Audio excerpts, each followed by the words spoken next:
Now let's move on to chapter 14 and cardiac pathology. Now, of course, the first thing we want to talk about is ischemic heart disease. Very big in this country. Of course, you know heart disease is the most common cause of death in this country, has been for many years, and probably will be for many years to come because of our lifestyle and the way we just are with diet and exercise or lack thereof.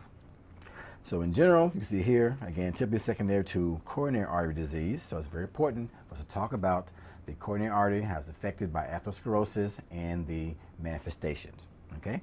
Like I said before, the most common cause of death in the U.S. and typically going to be seen in a middle-aged, older male, and very important, a postmenopausal female, because we think that estrogen helps to protect against the atherosclerotic effects of the coronary blood vessels. Now, one of the main things they will present with, of course, is chest pain, what we call angina pectoris, okay? Very important, there are different types of chest pain, so we want to compare and contrast different types because they have different manifestations and prognosis, okay? The first one is called stable, very important, it's the most common one. And this is the one when you get atherosclerosis, about 75 or more, 80% of the lumen of the blood vessel, and then it actually kind of slows down, and sometimes you might see the term fixed atherosclerosis. Now, this is the type of chest pain that's going to be brought on by exertion and typically relieved by rest, as well as you can give agents such as nitroglycerides to relieve the pain. I would also note on the EKG that the patient gets ST segment depression. Very important because we're going to compare that to the other types of angina. Now with the Prince-Meadow variant, very important, is association with coronary artery spasm. That's very important for the step exam, okay? Now notice now though that the pain can occur at rest, and on the EKG you get what? ST segment elevation. That's very important. We talk about significant ischemia to the myocardial fibers. Very important to remember. And again, can be relieved by nitroglycerin, which causes vasodilatation. However, the one we really worry about is called the unstable or crescendo angina, because this is the one that's a precursor for the myocardial infarction. That's very important. So this one can occur at rest, very important, and this is the one you actually can get rupture of the plaque of the coronary vessel, which can lead to thrombosis of the already narrowed blood vessel, and that leads to your myocardial infarction. So very important, the unstable or crescendo angina is a precursor or occurs just before you have the myocardial infarction. So it's very important you differentiate those three different types of angina. Now, when we talk about myocardial infarction, very important, and number one is coagulative necrosis, because they will ask you that on the step exam. So with this necrosis, you look at a picture, what you're going to see is that microscopically that you have preservation of the outline or borders of the cell. There's no nuclei. However, now that the cytoplasm is eosinophilic because a protein has been denatured. So very important, when you get an MI, you have coagulative necrosis. Now, very important, it's associated with coronary artery atherosclerosis. Now, the LAD, or left anterior descending artery, is the most common one. Very important. And very important that these patients will get chest pain. They're going to be diaphoretic. And again, like I said, the chest pain typically will radiate either to the left jaw, the left shoulder, left side of the neck, and so forth. So that's very important to remember. Now here actually is the arterial supply of the heart. And again, you can see this is your left anterior descending artery here. Again, going to be the most common one involved with your ischemia, giving you your myocardial infarction. The most common type you see here is transmural. What does that mean? Transmural means it involves the entire wall of the heart, the entire thickness of the wall. That's very important because these patients will be symptomatic. Because sometimes you've heard of the so-called silent MI. Well, typically those MIs are associated with only a subendocardial aspect of the infarct. And if it's subendocardial, the patient may have very mild or limited symptomatology. Okay? Now, very important that you can see here, subendocardial may be less than 50%, and so that one may be associated with the so-called silent MI. Now, as far as your clinical presentation, like I said before, you're going to have this crushing chest pain. Again, may radiate to the left arm, jaw of the neck. Now, it might be diaphoretic. Now, understand in females, sometimes they can have an atypical presentation of the MI. They may not have the chest pain, they may just have the nausea and vomiting, or they tell you they feel like they got gas, or they feel this discomfort, and that's sure what it is. So it's very important to understand in females, they can have an abnormal presentation of the myocardial infarction as opposed to the typical male who gets the MI. Now, very important we talk about the serum markers associated with myocardial infarction. Now, our major one you see here is going to be troponin. Okay, very specific for muscle. You see here, it's elevated very early, 3 to 6 hours, peaks in about half a day to a day, and lasts about a week or a little more. It's very important when you're trying to diagnose an MI or trying to determine how long ago a person had an MI. Because that's important when you talk about the complications to know what to look for. Now, however, there are a couple more enzymes you should be aware about that they might ask on the step. One is called CK or CKMB fraction. Now, this is one that typically also will rise early, as you see here, just like troponin, rising about 4 to 6 hours. It also will peak in about 16 to 24 hours. However, it lasts only about 3 days. It lasts only about 3 days. So now on exam, if they give you a test and they tell you that troponin is elevated, but CK is normal, then more than likely what? We know that MI is at least 3 days old because the troponin is still elevated, but the CK has gone up and gone back down. So that's what you want to use to try to figure out how long ago the person had the MI and how to use these enzymes. The other one they may ask you about is called LDH. Now with LDH, there are 5 isoenzymes. 1 and 2 are associated with MI. And normally, the second isoenzyme, 2, is greater than 1 as far as the total value. And the easy way to remember that is what? 2 is greater than 1. However, when you get a myocardial infarction, 1 becomes greater than 2, and we call it the so-called what? Flipped LD. So the term flipped LD means that the isoenzyme 1 is greater than 2, and that's very significant for myocardial infarction. Now this one, LDH, are called the lazy enzyme. Why? Because this one rises late, so it takes about 24 to 48 hours before it even starts to rise, peaks in about 3 days, and actually will last about 2 weeks. So it rises late, peaks late, and lasts for a long period of time. So on exam, if they tell you LDH is elevated and CK and troponin are normal, then you know that MI is at least probably about a week, maybe a week and a half, or even 2 weeks old of age. So again, that's how you want to use these enzymes in determining how long ago the person had the myocardial infarction. Now, again, looking at other tests we do for your myocardial infarction, very important with the EKG.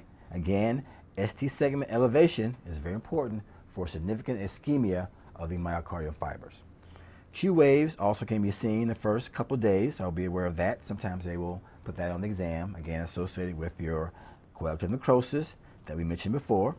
Now, also very important to talk about the growth and the microscopic findings that you see, and time frame is important because sometimes on the step, what they'll do is they'll either give you a time frame or they'll give you a time frame and you gotta know what you should see microscopically or grossly, or they'll tell you what is there grossly microscopically, and from that you got to know what the time frame is. So we're going to kind of go through the important time frames that you see grossly and microscopically with myocardial infarction. Now with the growth sequences, you see here that typically in the first few hours you don't see anything, okay? And notice it takes about a day until you actually see pallor of the MI grossly, right? And remember, again, going back to general pathology, you get a what? A pale infarct associated with myocardial infarction. But notice it takes just about a day before you can see it, okay? Notice for about the first week or so, it's going to be pale and yellow. And then after a while, you notice you're going to have this red border. Why? Because blood is trying to seep back into the area where you had the infarct. So it's very important. If you see that, you know you're saying that it's later on, at least a week or so after the patient's had the myocardial infarction.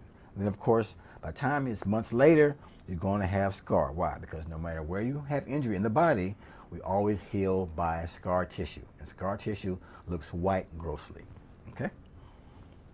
Now, microscopically, it's very important that initially, when you get ischemia of the myocardial fibers, they become wavy. So waviness of the fibers is the first sign of ischemia.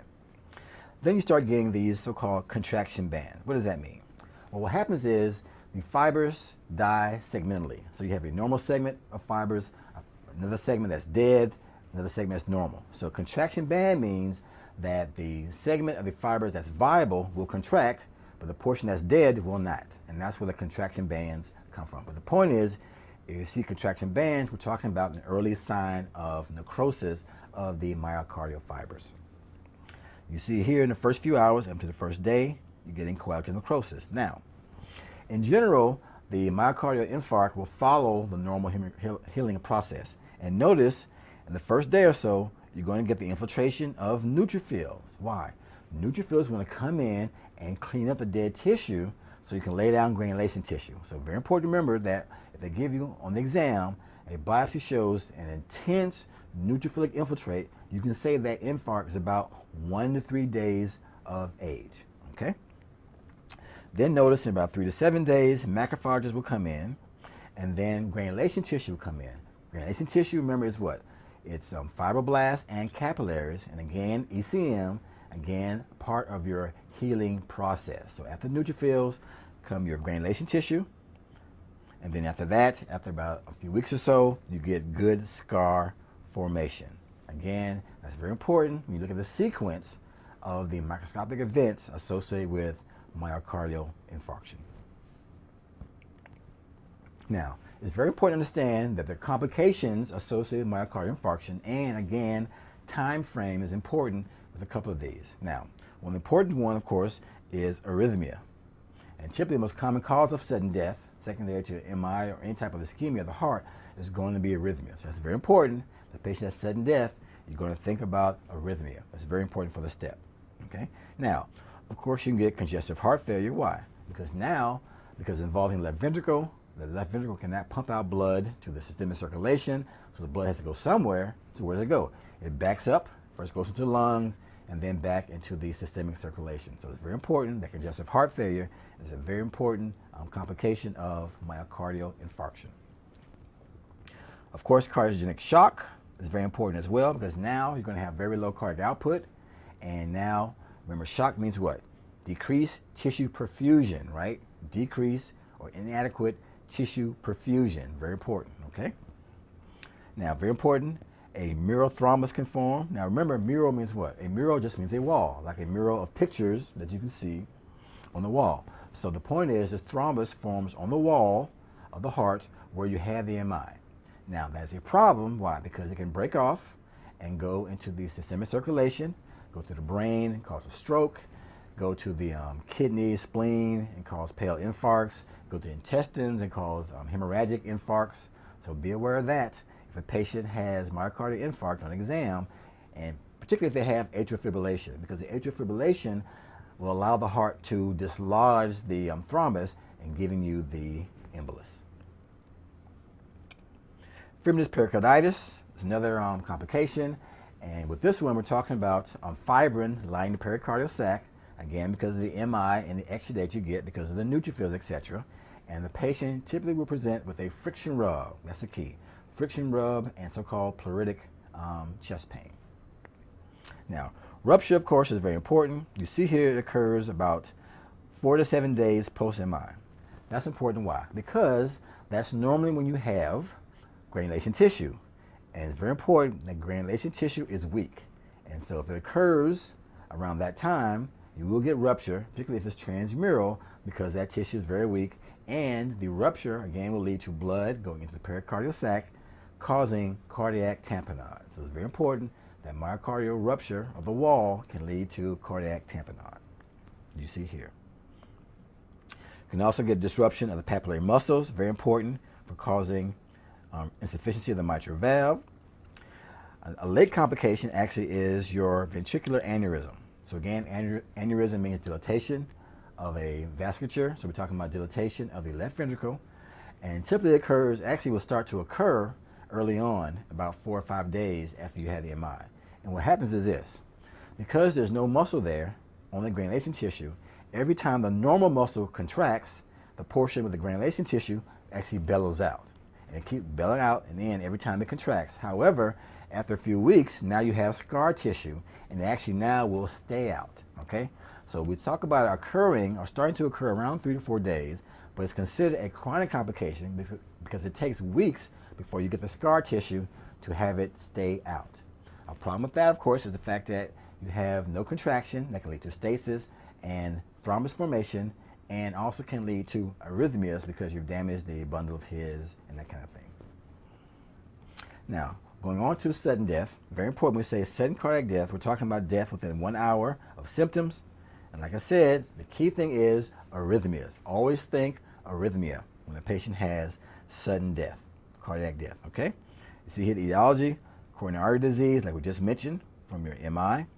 Hypertrophic cardiomyopathy, we'll talk about a little later, as well as mitral valve prolapse, aortic valve stenosis, again, can be associated with it, as well as you can see here, the congenital heart anomalies and myocarditis. But the key thing is sudden cardiac death, think arrhythmias. That's very important for the STEP exam.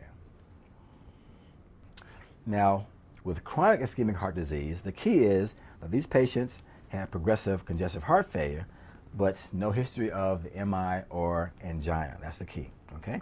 And of course, because it's chronic, you're seeing diffuse myocardial fibrosis because of the ischemic injury, okay? So very important. These are patients who have ischemic heart disease, but don't have the full-blown problems that you get with myocardial infarction. However, because of the scarring, okay, you get the ischemic heart disease and causes problems with the function of the heart. Again, congestive heart failure. Okay. Now let's move on and talk about congestive heart failure. Now, first of all, it's very important we define heart failure. What does that mean? It means the cardiac output does not meet the metabolic needs of the body. Now, typically, in this scenario, the cardiac output is going to be decreased. However, in a little while, we'll talk about there are 4 or 5 conditions when you have so-called high output cardiac failure. But typically, when you have congestive heart failure, cardiac output is going to be decreased. And again, though, the key is it's not meeting the metabolic demands of the body. Now, very important, there can be so-called forward failure or backward failure. Again, if it's forward failure, that means, again, decreased tissue perfusion, right, which can lead to shock. Backward failure means what? The blood's backing up and going back up into the lungs and into the systemic circulation to the venous side, okay? You can see here, left-sided and right-sided can often occur together. But very important we talk about them separately so you can differentiate between the two on the exam. Now, very important, we talk about left-sided heart failure, that hypertension, ischemic heart disease, like myocardial infarction we just talked about, can cause this, okay? Aortic or mitral valve diseases, also very important associated with it. Now, what happens is you're typically going to get hypertrophy of the left ventricle, particularly if it's hypertension, again, trying to push the blood past the increased afterload or peripheral vascular resistance. And again, at first, it may work a little bit, but the problem is you get so-called concentric hypertrophy, which means the entire wall is going to be thickened, and what happens is the chamber gets smaller. So now all the blood can't get in the chamber, so what does it do? It starts to back up. And all the blood first, again, going back to anatomy, backs up into the lung. So it's very important when you have left-sided heart failure, your manifestations are in the lung. You see here, you see dyspnea, orthopnea, rales, paroxysmal nocturnal dyspnea, okay? So very important, left-sided heart failure, you look for respiratory problems, okay? Lungs you here are heavy as well as edematous. Now, also very important, like I said, with the left-sided heart failure is the fibers are going to be enlarged, and sometimes you get a description of the nuclei having a boxcar appearance. So you get a history of a boxcar nuclei of the myocardium fibers, think hypertrophy, okay? Also notice that because of the blood backing up into the lungs, you're going to get increased hydrostatic pressure, forcing fluid out of the capillaries into the alveolar spaces, giving you pulmonary edema. Very important. And typically with pulmonary edema, patients will present with a frothy sputum because the edema is a transitate, and that low protein gets in the sputum and kind of froths it up. The other thing they get is this, the increased pressure also forces out red cells into the alveolar spaces. When the red cells are forced out, they lyse and hemoglobin is released. Macrophages in the lungs can act like Pac-Man and come in there and waka and eat up all the hemosiderin, giving you these so-called hemosiderin-laden macrophages or heart failure cells. So very important that pulmonary edema and heart failure cells are also a part of your left-sided heart failure. Again, you can see them right here, hemosiderin-laden macrophages and heart failure cells. Okay? Now, complications, as you can see here, again, pulmonary congestion and edema we just mentioned, activation of your renin, angiotensin, aldosterone system, very important because of the lack of volume to the body. Again, giving you secondary hyperaldosteronism, and like I said before, maybe associated with cardiogenic shock, again, because you're not getting the perfusion of the tissues secondary to the problem of the left heart. Now, with right heart failure, number one, the most common cause of right heart failure is left heart failure. That's very important to remember for the step. Now, you see here, most common cause of left-sided heart failure can be associated with pulmonary or not tricuspid valve disease because they're on the right side of the heart. The other thing can cause this is so-called cor pulmonale. What does that mean? Well, again, cor means heart, pulmonale means a problem with the lungs. The key is you have isolated pulmonary hypertension. And so the pulmonary hypertension causes the blood to back up into the right side of the heart, and because of the pulmonary hypertension, you get right ventricular hypertrophy now, okay? So right-sided heart is going to be enlarged, and the blood eventually will do what? It's going to back up into the systemic circulation, giving you pitting edema of the lower extremities. You're going to get congestion of the liver, spleen, and the kidneys, and you'll get JVD, jugular venous distension. So very important, if a patient has right-sided heart failure, they're going to present with the pitting edema of the lower extremities, JVD, okay, as well as congestion of the liver, spleen, and kidneys. Very important for the step exam. And you can see it here. Also, I would note they get the pleural and pericardial effusions. Again, going to be a transudate, so be aware of that. Ascites, also a transudate. Again, when you're comparing transudates to exudates for the exam. Again, we mentioned chronic passive congestion of the liver, sometimes called what? Nutmeg liver, to be aware of that. And this cardiac sclerosis or cirrhosis just means that because of the long-standing congestion, you actually will get scarring around the central veins in the liver, and that's why it's called cardiac sclerosis or cirrhosis, because it's secondary to a problem in the heart. Now let's move on and talk about some important valvular heart diseases. The first one we're going to talk about is your calcific aortic valve stenosis. And typically this patient is going to be older, typically going to be in their 70s or 80s, and this is typically a wear and tear problem. Think of it this way, the valve's been opening and closing for 70, 80, 90 years, so you're going to get some damage to the valve. So what's going to happen? So calcifications can deposit on the valve. Very important to remember from general pathology, these will be what? Dystrophic calcifications. Why? Calcium level is going to be normal, and you've got tissue damage. Very important, dystrophic calcification, normal calcium levels versus damaged tissue, as opposed to metastatic calcification, you have what? Normal healthy tissue and hypercalcemia. So again, you want to compare and contrast that. Now, what's the problem with that? The problem there now is that the fact that the valve cannot open and close properly, and in fact the valve is stenotic. Because of that, the left heart has to work harder to push out blood into the aorta. So again, you're going to get, number one, left ventricular hypertrophy. Number two, because you can't get blood to the arch of the aorta, less blood is going to the brain, and the patient can present with syncopal episodes. They'll say, "Doc, every now and then I just pass out. I don't know why, and I feel these palpitations or chest pains." Again, because of the aortic stenosis, blood can get to the arch and get to the brain, and again, you're going to have left ventricular hypertrophy. Very important.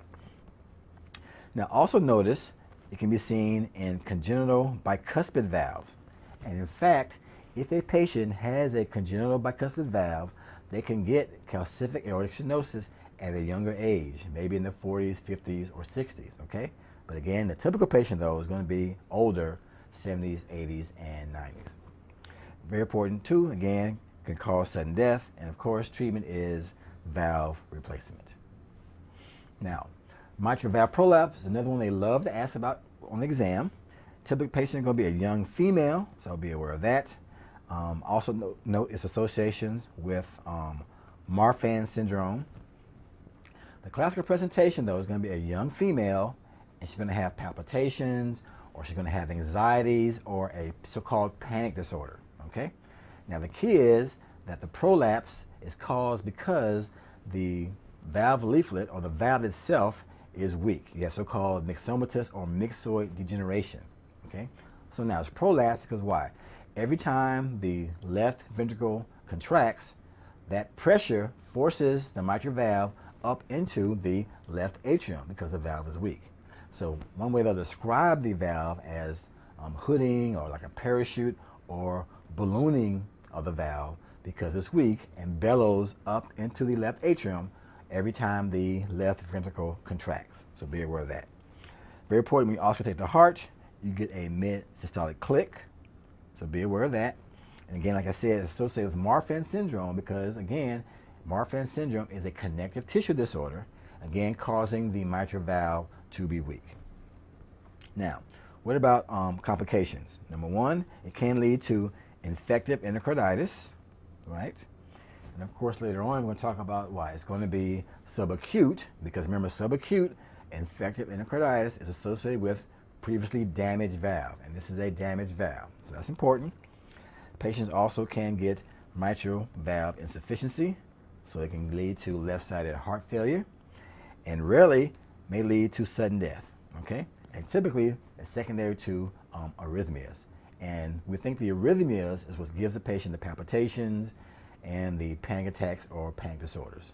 But very important, typical patient is going to be a young female, palpitations. Again, you auscultate a mid-systolic click when you examine the patient.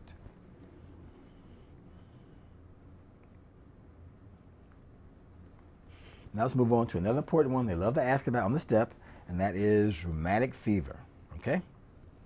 Now, very important, associated with this group A, beta hemolytic streptococcus, strep pyrogenes, again, for those who want to know for micro what the organism is. And very important that typically this is going to be a child, around 10, 11, 12, and the patient's going to have a sore throat initially, okay? After the sore throat, they're going to get these problems with these subcutaneous nodules in the skin. They may have some joint problems. They have some chest discomfort, okay? And then, of course, the patient will be brought to the pediatrician or whomever, and they're going to examine the patient, and they're going to find out the patient's going to have elevated ASO titers or anti-streptolysin O titers. Very important. So what's happening? The problem is that the body is having a cross reaction with the M protein of the organism. Very important for micro that the M protein is a portion of the capsule of the organism. So these antigen-antibody complexes actually can deposit in the heart and in the joints and in the subcutaneous tissue, giving you the manifestations. Again, you see here, cross-reaction. Again, the M protein. You see here also can be associated with type 2 hypersensitivity. Again, typical patient is going to be a child, so be aware of that. Again, pharyngeal infection, and of course, anti-streptolysin O titers. Now, sometimes you can do anti-DNase or hyaluronidase, but ASO titers are the one they love to ask about on the step. Now, you see here, there's a Jones criteria associated with the clinical findings, okay? And the ones you're typically going to see on the exam are, number one, the pancarditis. What does that mean? Well, pan means all, so pancarditis means all three levels of the heart are involved with the disease process. So the pericardium is involved. You have a fibrinous pericarditis. Again, you'll get a friction rub, okay, just like with the MI. The myocarditis, the lesion is called an Ashkoff body, which we'll go into in just a little bit. The endocarditis is a vegetation on the valve. So again, all three levels or layers of the heart are involved with rheumatic fever. Now, this Sydenham's chorea basically means what? We're talking about chorea are like worm-like movements that you get, these children will have. Now, typically when you think about chorea, you think about what? Huntington's chorea seen in adults, right? However, very important, that Sydenham's chorea is seen in children and associated with rheumatic fever. So be aware of that. Also notice you get the arthralgias, like I said, the joint pain, subcutaneous nodules, and very important that you got to have either 2 major or 1 major and 2 minor manifestations for your diagnosis. So be aware of that. Now, like I said, when we look at the heart, the myocarditis, you have the so-called Ashkoff body. Now, the Ashkoff body, as you see here, fibrillar necrosis surrounded by macrophages. So it's kind of like a granuloma in a sense. And sometimes they call these macrophages Anish-Cow cells, or you might see the term caterpillar cells, okay? But the point is, these lesions form in the myocardium, okay? And if they ask you on the exam, which of the diseases involving whether it's the pericardium, myocardium, or endocardium has the worst prognosis or more morbidity and mortality, you say the myocarditis or the Ashkoff body is the worst lesion, okay? And again, like I said, fibrinous pericarditis gives you your friction rub. Now, very important, we talk about the endocarditis, okay? Now, most commonly affects the mitral valve, right? Also can affect the aortic valve. Very important, these vegetations are small and at the line of closure. Now, we're going to compare these vegetations to other vegetations and other types of endocarditis. So very important that we're talking about acute rheumatic fever, that the vegetations are small and at the line of closure of the valve, okay? The Catalan plaques are seen in the left atrium. Now, very important that this can lead to chronic rheumatic heart disease. Now, very important that typically when there's chronic rheumatic heart disease, we're talking about it being 10 to 15 years later. So now, by definition, the patient is an adult. So very important when you compare the two, acute rheumatic fever is going to be seen in children, chronic rheumatic fever is seen in an adult. And now the mitral valve is stenotic. And this is one of the most important causes of mitral valve stenosis in this country. Again, now the mitral valve is going to be scarred. It's going to lead to your left-sided heart failure, which you mentioned before. Very important too, they'll describe the valve opening as a fish mouth shape. They also talk about how the valve may have fusion of the commissures. Also very important for the step exam. Also notice how the chordae tendineae will be short and thickened. Notice that. Again, the stenosis, again, can lead to insufficiency of the valve, so be aware of that. And of course, again, you can get infective endocarditis, again, of what type? Subacute, because you're talking about what? A damaged valve. Very important.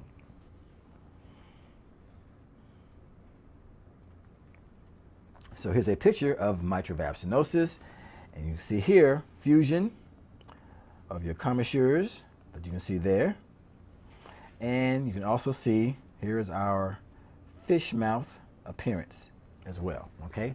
Classic picture you see on the step associated with chronic rheumatic heart disease. In comparison, this is going to be our calcific aortic stenosis. And notice how you've got narrowing of the opening and all this tissue out here. All this is calcifications that you can see all around the valve causing these stenosis that you see here, okay? Again, patient is going to be in their 70s, 80s, or 90s. Now let's move on and talk about infective or bacterial endocarditis, okay? Now, very important, we're talking about, obviously, bacterial infection involving the valves, giving you vegetations. Now, with these vegetations, very important, we're going to describe them as large and beefy red. Again, beefy red, we like to describe things in terms of food. They're going to be large and beefy red, and be aware that the organisms actually are viable inside the vegetation. That's very important later on when we talk about complications. Risk factors, we kind of talked about some of them already. Rheumatic heart disease, again, your calcific aortic stenosis, very important. Also, indwelling catheters, dental procedures, very important, as well as IV drug abuse, very big. They love to put that on the step. So, very important that endocarditis can be separated into acute versus subacute. Very important we compare and contrast the acute type with the subacute. Now, you see here, if it's acute, the organism is going to be Staph aureus, very important. And Staph aureus is very virulent and is associated with a normal, healthy valve. So if it's acute endocarditis, acute bacterial endocarditis, it's going to be associated with Staph aureus and a normal, healthy valve, but you're going to get destruction of that valve. That's very important, okay? Now, also be aware that Staph aureus is associated with IV drug abusers. However, if it is IV drug abuse, the major valve that's involved is going to be what? It's going to be the tricuspid valve. Why? Because you inject into the venous side, and it's going to go to the right side of the heart first, and the first valve waiting for it is what? The tricuspid valve. So very important, if the patient is an IV drug abuser, look for tricuspid valve involvement. Now, like I said, these vegetations are very destructive. Again, you've got fibrin, platelets, bacteria, of course, neutrophils. Why? Neutrophils want to come in to attack the bacteria. Now, if it's subacute, the key thing is now we're talking about an already damaged valve, and now the organism is going to be what? Strep viridans, okay? Very important. Subacute is going to be strep viridans, and now we're talking about a previously damaged valve. That's very important, okay? Now, in general, though, when patients present with infective endocarditis, you're going to see the cardinal signs of inflammation. They're going to have fever, leukocytosis, shift to the left, all those kind of things we see. Of course, you're going to get a murmur. Why? Because the valve is going to be abnormal because of the vegetation. That's very important.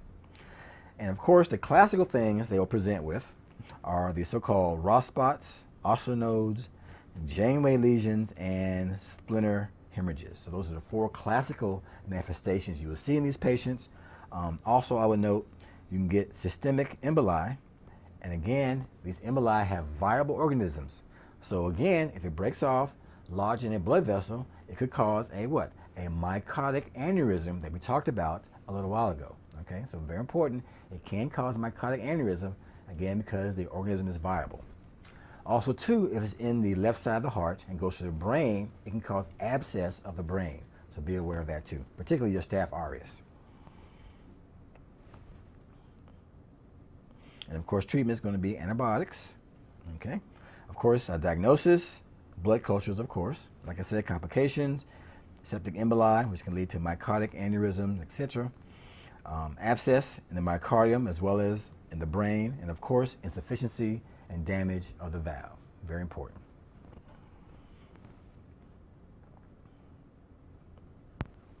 Here's a nice picture showing you a subacute bacterial endocarditis.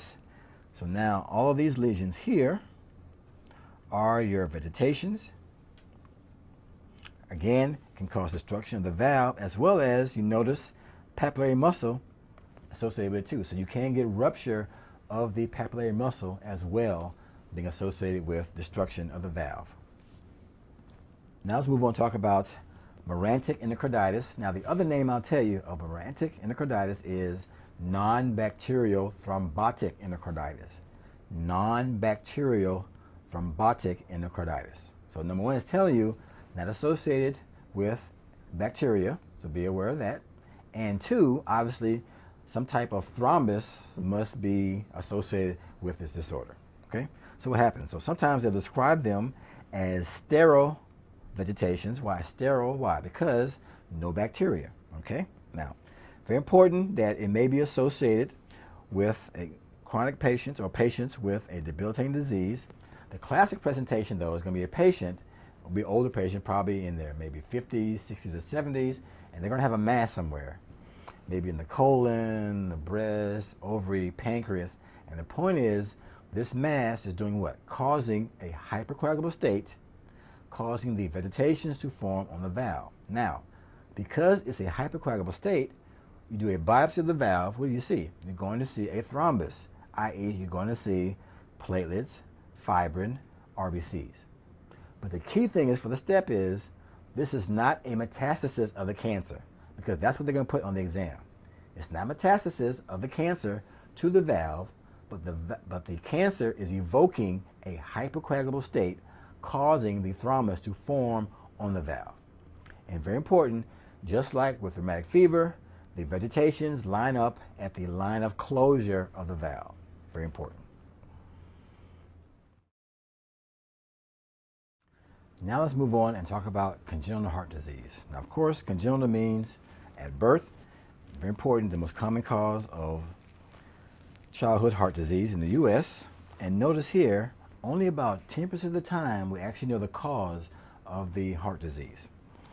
Trisomies, though, are very important cause. Rubella, sometimes they'll ask you that on the step, as well as drugs and alcohol. But again, most of the time, 90%, idiopathic. Very important. Now, one of the important ones they'll ask you about is called coarctation of the aorta.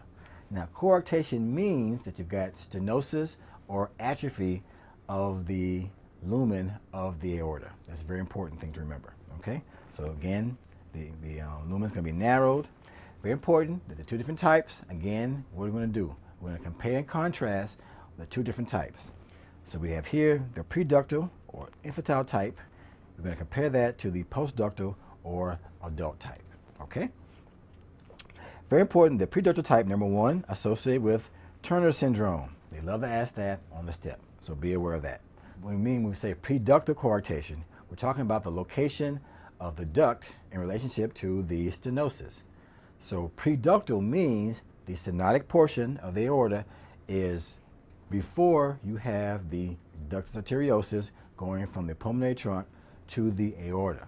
That's very important. That is very important. Now, also the key is, by definition, the duct is open. That's what you got to remember. Very important. The duct is patent. Okay? Now, because of that, the blood that goes into the aorta, right, is going to be high pressure where you have stenosis.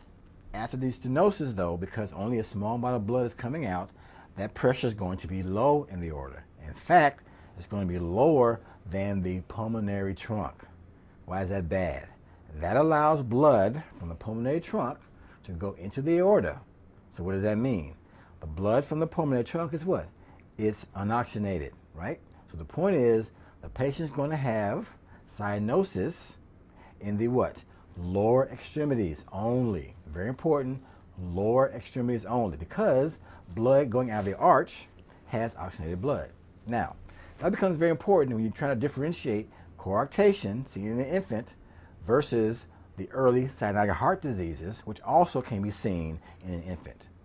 The key is, with coarctation, the cyanosis is only lower extremities. If it's one of the early cyanotic heart disease, the so-called 5 terrible T's, we'll talk about later on, they're going to have generalized cyanosis, upper and lower extremities. Okay? Now, very important that with these patients, because now the right ventricle is pumping blood into the systemic circulation from the PDA, that these patients are going to have right ventricular hypertrophy. So be aware of that. Okay? You can see that here. And the patient also will have weak pulses. And again, like I said, very important, cyanosis in the lower extremities only. Very important, cyanosis in the lower extremities. Now let's move on and talk about the postductal type. Now the postductal type, now the patient is an adult, and very important, by definition, you don't have a patent ductus arteriosus or a ductus arteriosus. Now it's called what? It's called ligamentum arteriosum, right? That you learned so well from anatomy, right? So very important, now the duct is closed, okay? However, these patients still have stenosis, right? So what happens? Again, you're going to get left ventricular hypertrophy. Why? Because the left ventricle is trying to push blood past the stenosis, okay? Again, because the arch of the aorta is getting blood, the patient's going to have what? Hypertension and increased pulses of the upper extremities, okay? However, the lower extremities get decreased blood flow, so you're going to have decreased pulses of the lower extremities. However, unlike the preductal type, you do not get cyanosis because the blood that goes down to the lower extremities does have oxygen.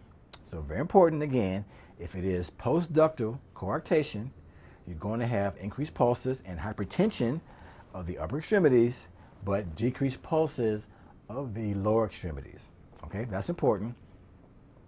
Also, too, the body is going to try to get blood down to the lower extremities. So what happens is blood will shunt through the intercostal arteries. Okay, because of that increased pressure, What happens is the intercostal arteries will erode the ribs, and you get so-called notching of the ribs on x-ray. So very important that notching of the ribs is associated with the postductal coarctation secondary to shunting of blood through the intercostals, trying to get blood down to the lower extremities. That's very important. And again, like I said, you're going to have hypertension of the upper extremities, weak pulses of the lower extremities. Again, collaterals going through the intercostals, giving you the notching of the ribs. And I'll also note that the postductal type can be associated with congestive heart failure, as well as intracerebral hemorrhage and sometimes dissecting aneurysm. But if they ask you about complications, usually congestive heart failure and the intracerebral hemorrhage. Now let's talk about shunt disease. Now shunt means that blood is going into an abnormal location. Okay, blood is going away from the normal blood supply into the abnormal place. Very important. We compare and contrast though right-sided versus left-sided shunt disease. Okay. Now, very important. If it starts right to left, we call that so-called what? Early cyanosis, because we know the right side of the heart has unoxygenated blood. That's very important to remember for the step. The right side of the heart has unoxygenated blood. Okay. So we call these so-called blue babies, or another term we'll give is so-called the 5 terrible T's of early cyanotic heart disease. The 5 terrible T's of early cyanotic heart disease. So on exam, one of the easy way to get a question real quick is if they give you an infant with cyanosis, generalized cyanosis, look for the choice that has a T. Typically it's going to be tetralogy Fallot or transposition. Those are the two that they really like. Okay. Now you see down here, there's 4 of them. And later on, I will talk about what the 5th one is that you might see. The key is with the left-sided or left shunt disease, that initially if it goes left to right, that's okay in the fact that you do not get cyanosis initially. The problem is this, because blood is going from the left side of the heart to the right side of the heart, okay, and blood is coming from the venous side to the right side of the heart, you're getting increased blood flow into the pulmonary system, okay? And see, initially, the blood flow is left to right as far as the shunt because the pressure in the aorta is greater than the pressure in the pulmonary trunk. However, with increased blood flow through the pulmonary trunk, eventually the pressure of the pulmonary trunk becomes greater than in the aorta, and then that's when it switches from left to right to left. And it becomes right to left, the patient will present with cyanosis, and the term you'll see is so-called Eisenmenger's syndrome. So Eisenmenger syndrome means you've got reversal of the shift of the flow of the shunt from left to right to left, and now the patient will be cyanotic. And also notice this, the ones associated with this all are abbreviated by 3 letters, VSD, ASD, PDA. So it's easy. If it's a T, it's early cyanosis. If it's 3 letters, it's late cyanosis. Okay? Now let's talk about some of the early cyanotic heart disease. The most common one, and the one we love to talk about, of course, is tetralogy of Fallot. So of course, tetra means what? It means 4. So there are 4 manifestations you got to be aware of with this disease. Now like I said, most common cause of cyanotic heart disease, very important that the 4 are, you see here, pulmonary stenosis, very important. The pulmonary stenosis leads to right ventricular hypertrophy. They also have VSD and this overriding aorta. Now, very important, because of the stenosis, the blood from the right ventricle can't go into the pulmonary trunk. It's got to go somewhere. Where does it go? It's going to go across the VSD into the left side of the heart, and therefore the unoxygenated blood goes into the systemic circulation, giving you early cyanosis. Now, typical presentation you get on the exam is, number 1, the child is going to have a so-called boot-shaped heart. It's boot-shaped because of the right ventricular hypertrophy, okay? The other thing you're going to see is, on x-ray, the patient will have decreased pulmonary vascular markings. Why? Because now they're going to have pulmonary hypotension because blood can't get into the pulmonary trunk because of the stenosis. So, very important, tetralogy of Fallot has pulmonary hypotension, as opposed to the late cyanotic heart disease, VSD, ASD, PDA, they have what? Pulmonary hypertension. Do not make that mistake on the exam, because they will put that on the test, okay? Very important, these patients can get, of course, they're going to be cyanotic. Now, some patients may be born cyanotic or may have mild cyanosis and get worse as they get older. The key is, the worse the pulmonary stenosis, the worse the cyanosis. So if the stenosis of the pulmonary trunk is very severe at birth, they're going to have severe cyanosis. If it's mild, there'll be mild cyanosis, and if it gets worse progressively, then the cyanosis will worsen. I'll also mention, because of the VSD, patients can get bacterial endocarditis associated with tracheal flow, so be aware of that, okay? And of course, treatment is surgical correction.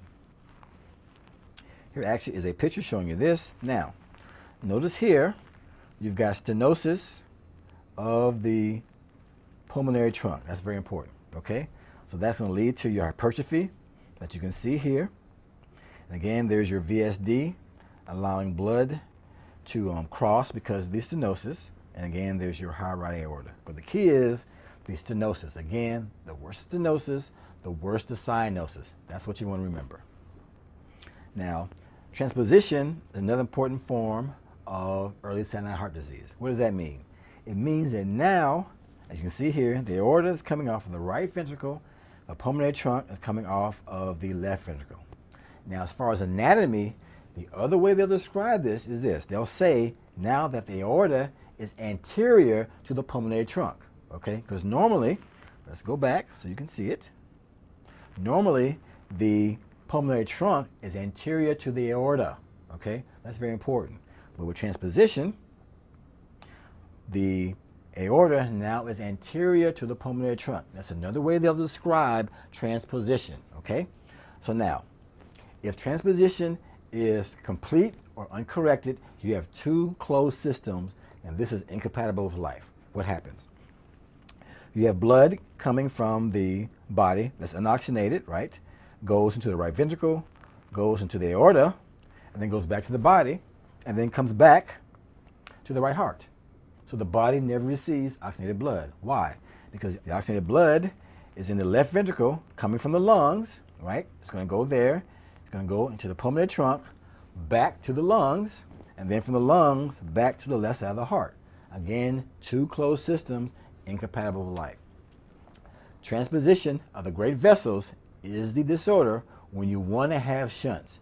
The more shunts you have, the better the patient is. Why? Because the shunts now allow mixing of the blood, and the patient can have some oxygen to the body.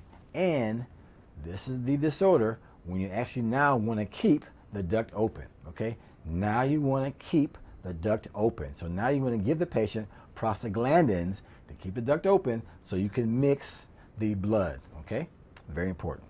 I would also mention the fact that this is associated with maternal diabetes, okay? And again, because now the right ventricle is pumping blood to the systemic circulation, these patients will have right ventricular hypertrophy. So again, as you see here, transposition is associated with diabetic mothers. Again, early cyanosis, right ventricular hypertrophy, because now the right ventricle is pumping blood into the systemic circulation. And again, very important to survive, now the patients want to have defects. And again, the more defects you have, the better off the patient is. The next important one is called truncus arteriosus. Now this goes back to embryo. Remember in embryo that the pulmonary and aortic trunk are one, right? However, with truncus arteriosus, the problem is failure of separation of the two trunks. That's the problem. So now you have mixing of the blood, and now unoxygenated blood will get into the systemic circulation. So again, early cyanosis and congestive heart failure. So again, these patients will need surgery. Okay, so that's all I need to remember for that. For tricuspid atresia, the key is this. Again, atresia means that something did not develop. Now, very important to remember, going back to embryo, that the valves actually are a membrane initially. Then they form into the valve structure. The problem with tricuspid atresia is the membrane forms and stays a membrane. So now blood from the right atrium cannot get into the right ventricle. Now, it's got to go somewhere. Where does it go? Well, in addition to the atresia, there's also an ASD. So the blood goes from the right atrium into the left atrium to the left side of the body via the ASD. And again, the patient has unoxygenated blood going into the systemic circulation. Again, that is incompatible with life. Now, because of that, because no blood is going into the right ventricle, they have what? Right ventricular hypoplasia. One of the key things you see with tricuspid atresia, right ventricular hypoplasia. Okay, and you can see that right here. And again, these patients also need surgery. Now, I'll tell you real quick, the last terrible T actually is called total anomalous pulmonary venous drainage or connection. Okay, total anomalous pulmonary venous drainage or connection. That's a whole fancy way of saying what? What we're saying is that normally the pulmonary veins carry oxygenated blood from the lungs and carry it toward the left atrium, right? So the left side of the heart gets oxygen and pumps it out into the systemic circulation. Now we're saying the pulmonary veins drain somewhere else, coronary sinus or the right atrium. But the point is the left side of the heart never receives the oxygenated blood, and again, early cyanosis, incompatible with life. So that's the last T. But the point is, if the patient has early cyanosis, look for one of the terrible T's as your answer. Now let's move on and talk about our late cyanotic heart disease. The first one we'll talk about is ventricular septal defect. And again, as you see here, the second most common congenital heart defect. Now, very important that you can have two locations of the VSD, right? It can be membranous or it can be muscular. Typically, if it's membranous, we're talking about it high up near the valve. Because again, remember, the valves are membranes at first, okay? The muscular ones, very important though, if they're small, they may spontaneously close. So be aware of that, okay? Now, however though, the small ones can have this jet stream effect you see here, and that can cause infective endocarditis if the patient gets a bacterial infection, okay? So very important, the small ones may close. However, because the jet stream effect, the patient may get infective endocarditis. So be aware of that. Now, very important too, like I said, you get the late cyanosis because of the Eisenmeier's complex. The patient is going to have a systolic murmur, classically described as pan or holosystolic, which means you hear the murmur throughout systole. Classical patient is going to be a kid playing in the backyard, and mother knows that his fingers and toes start to turn blue, that kind of thing. Okay, so that's what you want to be aware of for your VSD. Okay. Now for your ASD, the key is with this one, the most common type is the ostium secundum. I'll be aware of that. Also be aware of ASD being associated with Down syndrome. That's an important association to make with ASD. Now, ASD has the same pathogenesis as the VSD. However, ASD patients usually present in adulthood. They're going to be older than VSD. Why? It just takes longer for you to get the pulmonary hypertension because the atrial chambers are smaller, okay? But again, it's the same reversal of the blood flow that you see with VSD. The third one, of course, is PDA, or patent ductus arteriosus. Now, this patient, the key is that normally the duct closes because of decreased prostaglandins or high O2 tension, okay? So that's normally the duct will close in the first 24 hours of life. However, typically, PDA is seen in patients who are premature because they have hyaline membrane disease or respiratory distress syndrome, a condition where you have hypoxia, and the hypoxia allows the duct to stay open. So the key is, number one, they'll present with a so-called harsh or machinery-like murmur that you can see down here. That's what you want to remember. Okay? And the key is to treat it, you actually can do what? Give indomethacin to close it. If that doesn't work, you have to go in and actually ligate the duct. Okay? But very important, you can use medication to close it before you have to go to surgery. But like I said, very important, typical patient can be premature and have respiratory distress syndrome, allowing the duct to stay open. And again, this leads to late cyanosis.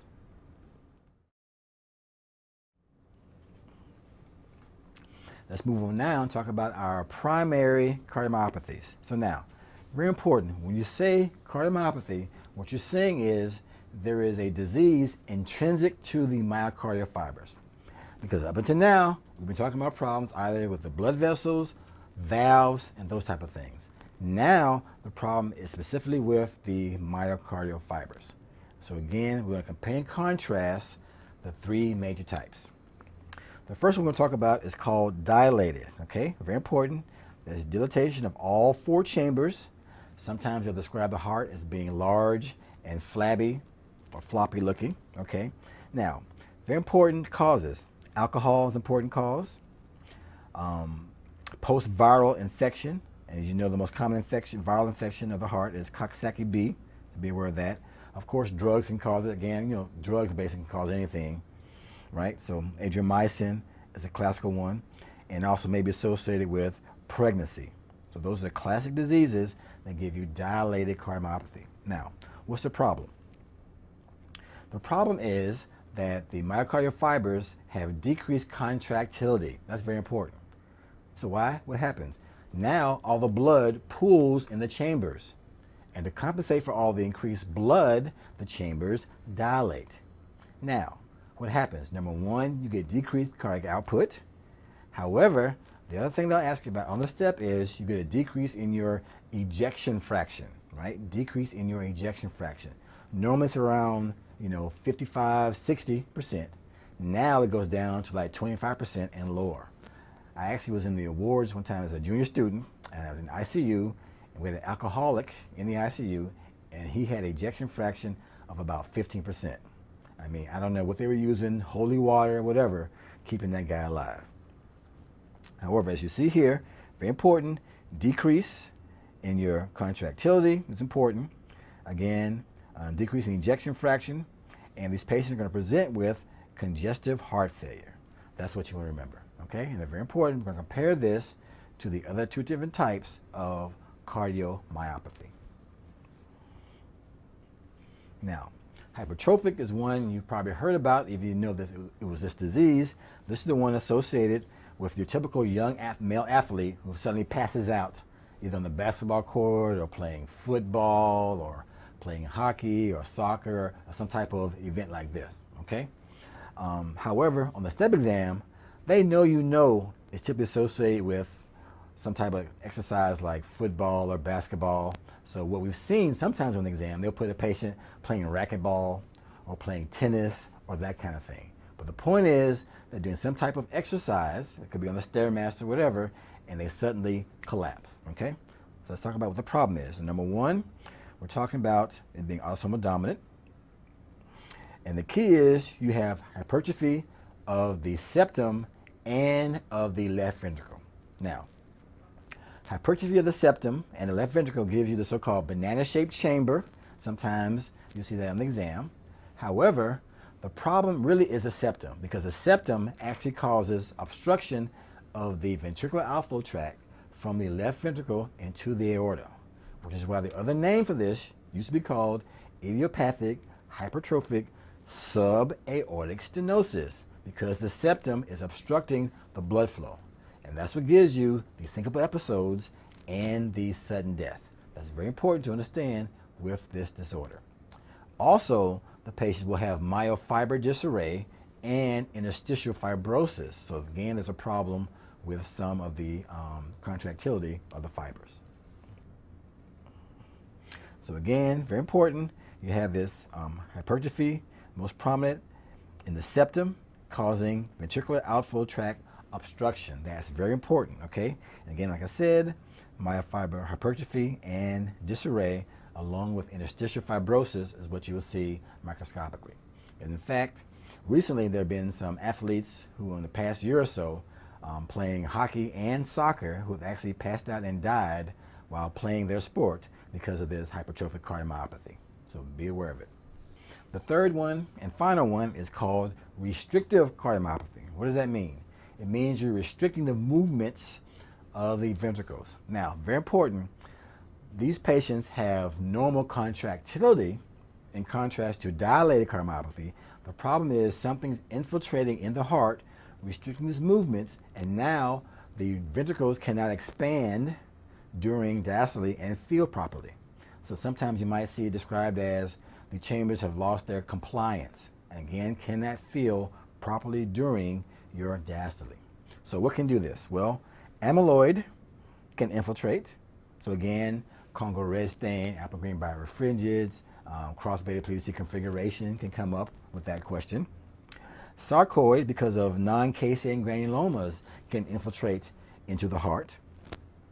And again, these last two, the key is that you get fibrosis and inflammation, again, going to the fibers. But the key is the chambers cannot expand, so the patient will present with biventricular failure, okay?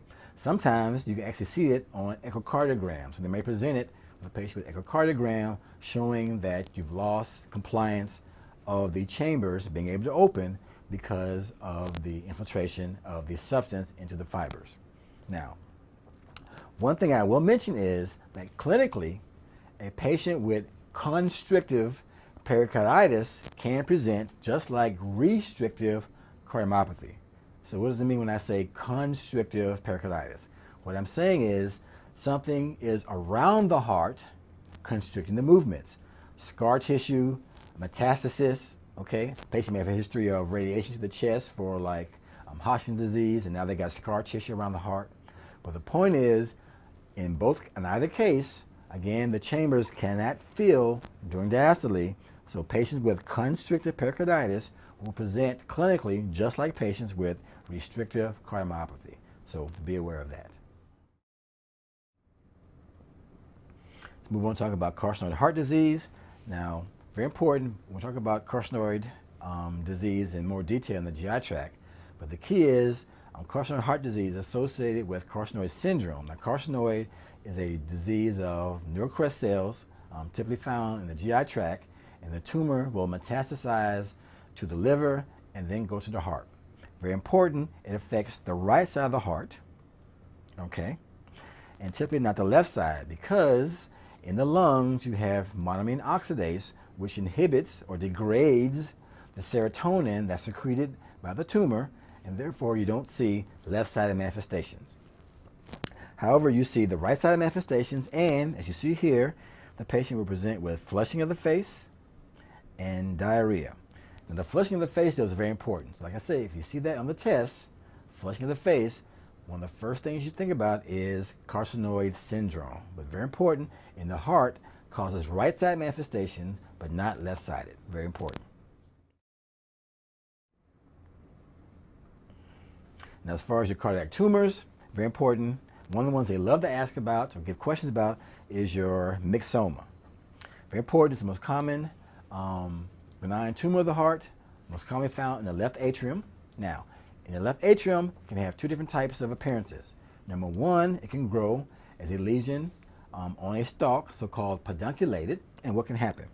Well, what can happen is with the blood flow, it can bounce around inside the left atrium, giving a so-called wrecking ball effect. You can damage the mitral valve, as well as it can slip into the mitral valve itself, causing insufficiency of the valve, and a term you might see is ball valve effect. So very important, if it's on a stalk, it will present as a ball valve effect or so-called wrecking ball effect as it bounces around in the left atrium.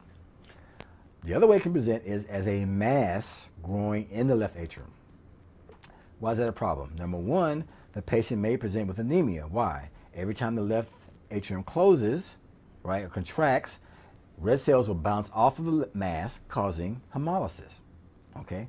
Also, too, if it's large enough, the patient may present with dysphagia. Why? Going back to your anatomy, remember what? The left atrium, right, is right in front of your esophagus, or the esophagus is posterior to the left atrium. So if it's large enough, it can compress the esophagus, giving you dysphagia. Also, too, if it's a large mass, it may break off and become a tumor embolus. So be aware of that. Okay? Now, as far as your cardiac rhabdomyoma, the key thing with this one is typically seen in children and associated with so-called spider cells. Okay? Seen in children and associated with so-called spider cells. So the point is, you have a cell kind of like this. Okay?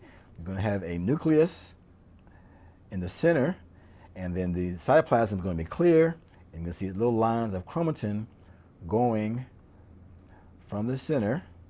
And what they're saying is that the little things going from the center of the nucleus kind of look like spider legs, I guess like a daddy long leg.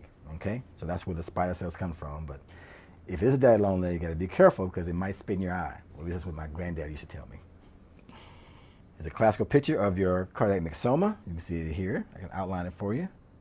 This large mass found in the left atrium, again, causing the problems we just talked about. And that ends our chapter of cardiac pathology. Next is chapter 15 and respiratory pathology. The first thing we want to talk about is called atelectasis. Now, what does that mean? Now, we know it means collapse of the lung, but when you actually look at the term, it means not dilated, because ectasia or ectaxis means to dilate, A means not. So very important that atelectasis literally means not dilated. Okay? As you see here, the lung is collapsed or non-expanded. The two major types or causes for this condition. One is obstructive or resorptive. What does that mean? You get a mass or an aspiration of a lesion inside the lung.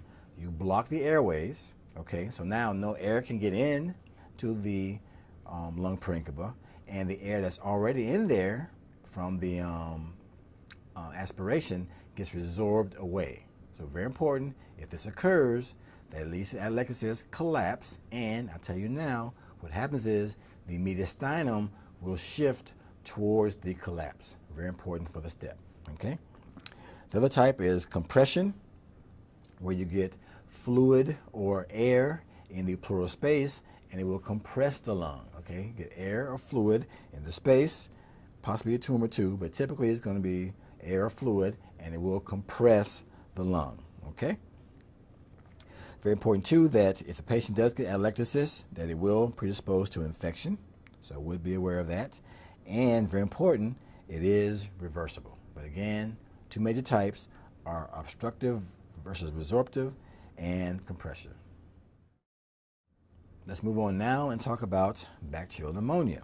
Now, so we're talking about bacterial pneumonia, that is our typical pneumonia, okay? And now we're talking about a patient who gets consolidation of the lung. Very important that different organisms can cause this. The patient typically will have fever, chills, shift to the left.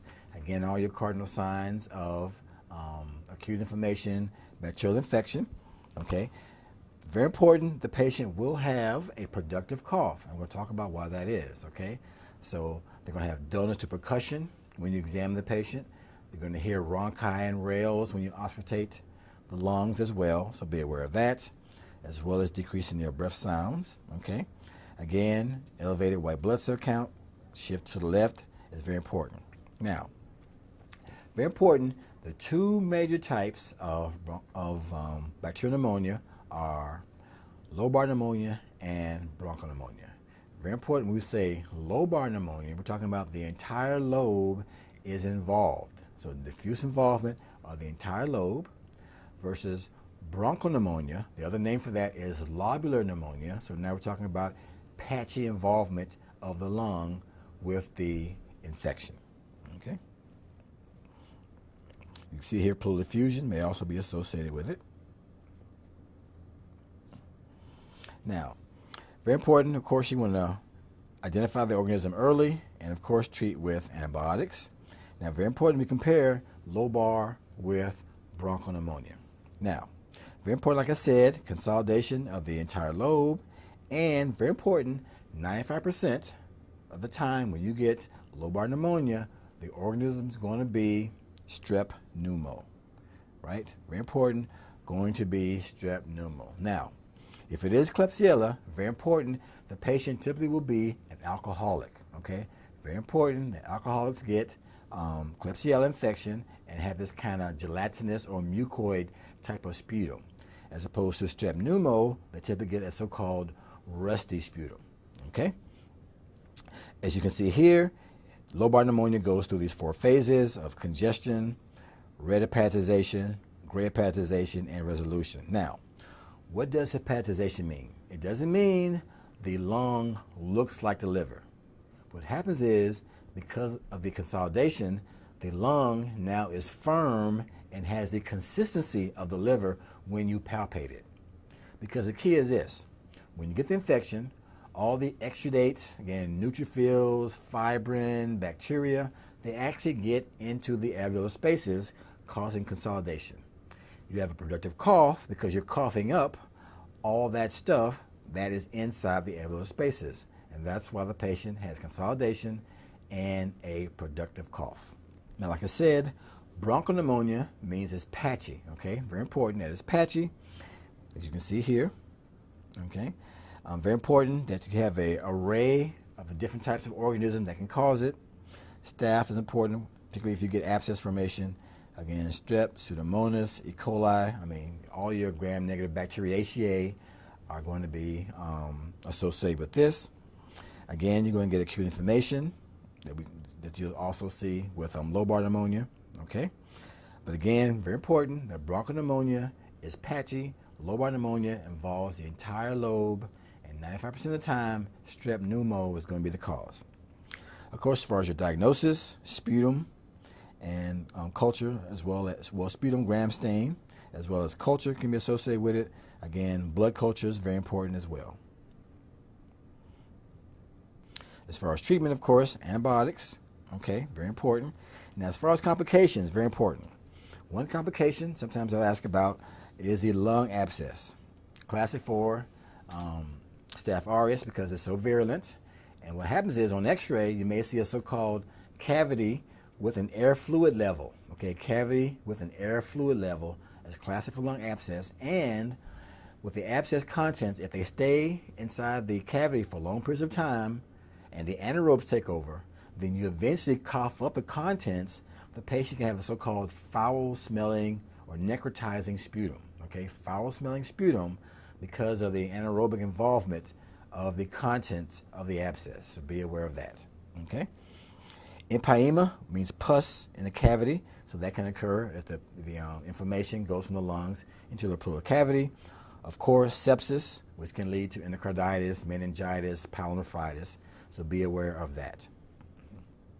Now, moving on more specifically with lung abscess, again, it can be caused by bacterial pneumonia. However, it can be secondary to aspiration. Okay. Now, in general, we look at aspiration. One of the key patients who get this is what? Alcoholics. Why? Because alcoholics have a decrease in gag reflex.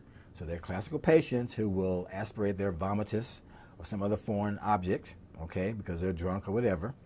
And very important, they have that decreased gag reflex because of cranial nerves 9 and 10. Because that could be a neuro question or anatomy question they could ask you, okay? But very important that alcoholics are prone to aspiration, okay? And like I said, Staph aureus is very important, associated with giving you the abscess formation. And again, there's your Klebsiella associated with alcoholics, okay? Also very important to understand that a post-obstructive event can also give you lung abscess. Sometimes a tumor can grow and give you abscess formation. Now, very important, the lung abscess can be associated with septic emboli as well, so be aware of that. Complications, as you can see here, again, empyema, again, which is pus in the pleural cavity, again, hemorrhage, and also secondary amyloid. So once again, amyloid. So amyloid can be seen in every organ system. So again, just about every time we do a different chapter, amyloid particularly is going to come up in some type of way. Now, very important, we're going to talk about atypical pneumonia and compare it to your typical or bacterial pneumonia. So now, if we say atypical pneumonia, another way we describe it is as interstitial pneumonitis. So now we're talking about inflammation of the interstitium or the alveolar septae. As opposed to bacterial pneumonia, the inflammation is actually in the alveolar spaces. Now, because of this, patients with atypical pneumonia do not get consolidation, okay? They do not get consolidation, and typically the history you will get is a patient will have fever and a non-productive cough. Very important. Non-productive because the inflammation is in the interstitium and not in the alveolar spaces. And on x-ray, you get so-called fluffy infiltrates, very light or fluffy infiltrates, as opposed to opacification and diffuse and solid areas are seen with bacterial pneumonia. That's very important. Now, as far as your causes, very important that mycoplasma pneumonia is the most common cause, also called walking pneumonia. Be aware of that. Again, there's other viruses, parainfluenza, RSV, particularly in young children. Very important to be aware of. CMV, sometimes I'll ask you about as well. Very important, you get the so-called diffuse interstitial infiltrates, sometimes described as fluffy infiltrates. But again, atypical because the inflammation is in the alveolar septa, the interstitium, and not in the alveolar spaces. So be aware of that. Now, I will note, though, that you can get superimposed bacterial infection. So sometimes they will ask you that. And don't forget that with mycoplasma, it's associated with cold agglutinins. Sometimes they will ask you that on this step. And again, for those who like micro, don't forget that the mycoplasma grows as a fried egg appearance on agar. Now let's move on and talk about tuberculosis. Now you see here, very important, it's starting to increase in incidence in the U.S. because of AIDS, right? Because TB actually was very prevalent years ago, then of course went down with anti-tuberculous drugs. Now it's on the rise again because of AIDS. Be aware of that. Very important, typical presentation is fever, night sweats, okay, weight loss, and hemoptysis. Those are the key things, right? Now, very important, that's associated with so-called what? Caseating granulomas. Remember, caseating means what? Cheese-like. Again, it's a gross term, but we love to describe things in terms of food. So the point is, if you have the TB in your hand, looking at it, it looks like cheese. I mean, I don't know what type. It would be feta, mozzarella, or whatever. But the point is, it looks like cheese grossly, okay? Now, very important that you have acid-fast bacilli that we're going to talk about, and that the patients have a positive skin test called PPD, or sometimes called a time test. So very important that the PPD, right, which is associated with TB, along with your time test.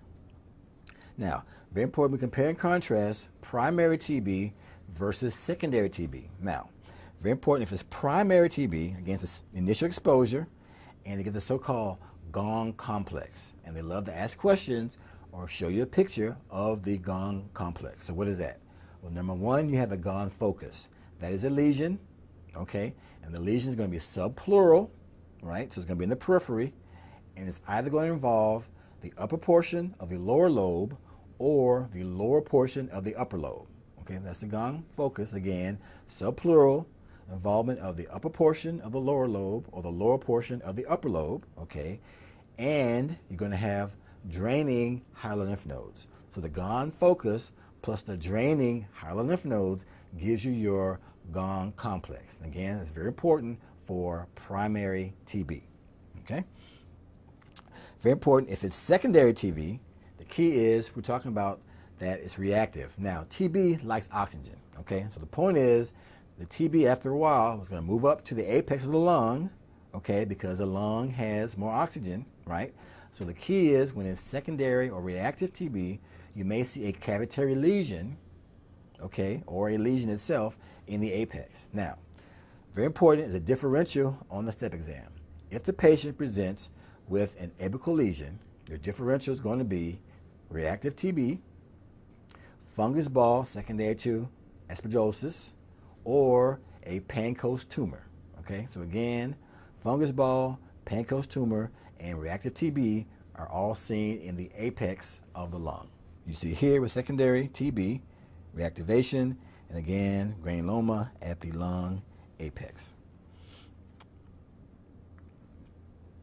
Here's actually a picture showing you a patient with TB, and you can see, again, involvement of the upper portion of the lung here in these little areas, okay? Again, because like I said, TB likes oxygen and will move up to the side, right? These are probably here some hilar lymph nodes that are also involved with the TB as well.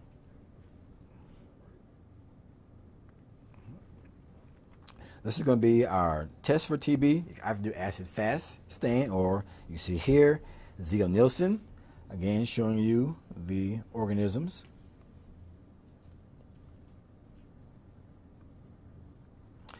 Now, if you do the acid-fast test, actually they will look red, and sometimes if you're on the wards and the clinicians are talking about seeing or talking about red snappers, they're talking about TB. Again, red because it's acid-fast. But this is how it looks when you do the Ziehl-Neelsen stain. Now, very important that TB can become progressive. Number one, it can be cavitary, like we talked about before. Another term you'll see is called miliary, not military, but miliary TB. And what that means is the TB is disseminating in the lung via the lymphatics, okay? The TB is disseminating in the lung via the lymphatics, and people say it's supposed to look like little millet seeds. I've never seen a millet seed, but apparently it's very small, okay, and it looks kind of yellowish, I guess. But the point is, miliary TB means the lymphatic dissemination of the organism in the lung, okay? And again, you also may get tuberculosis bronchopneumonia. Now, very important, particularly if the patient does not get treatment, TB can disseminate almost to any organ in the body, okay? It can involve the brain, cause meningitis, typically seen at the base of the skull. It can involve your gonads, GI tract, etc. So very important. As you see here, that TB can disseminate. I would also note or point out pot disease involving the vertebral column, particularly seen in children. Okay, so be aware of that, like third world countries, so be aware of that. Okay, again, like I said, it can involve the meninges, again, seen at the base of the skull. So again, also involve your gonads as well. So very important, if TB is not treated, it can disseminate and involve other organs of the body. Now let's move on to talk about sarcoidosis. Now, very important that sarcoidosis, number one, is systemic, but unfortunately has an unknown etiology. All right, typical patient is going to be African American female, so be aware of that for the presentation. Okay, notice the patient may be asymptomatic, right? However, fatigue is one of the key things. Eye irritation or pain is one of the things you want to look at too, and your fever and night sweats. And because of its involvement of the lung, obviously what? Cough and shortness of breath. Now, very important with sarcoidosis, these patients have so-called non-caseating granulomas. Very important, non-caseating granuloma. So there's no necrosis in the center of the granuloma microscopically. That's very important for sarcoidosis. Okay? Now, one of the classical things you'll see on X-ray is the so-called angel wings appearance because of bilateral hilar lymphadenopathy. See, the different stages of sarcoidosis, but the one they like to ask about or show you a picture of is stage 2, associated with bilateral hilar lymphadenopathy, which sometimes is described as an angel wing appearance on X-ray. So be aware of that. As you can see here, your hilar lymphadenopathy. Also, I will be aware of the fact that it can involve the heart, right? We just mentioned a little while ago that involvement of the heart gives you what? Restrictive cardiomyopathy. So don't forget that. A very important correlation to make. Now, you see here it can involve other areas of the body, the uvea, parotid, the so-called Mikulicz syndrome. Now, very important that your ACE or angiotensin converting enzyme is elevated with these patients.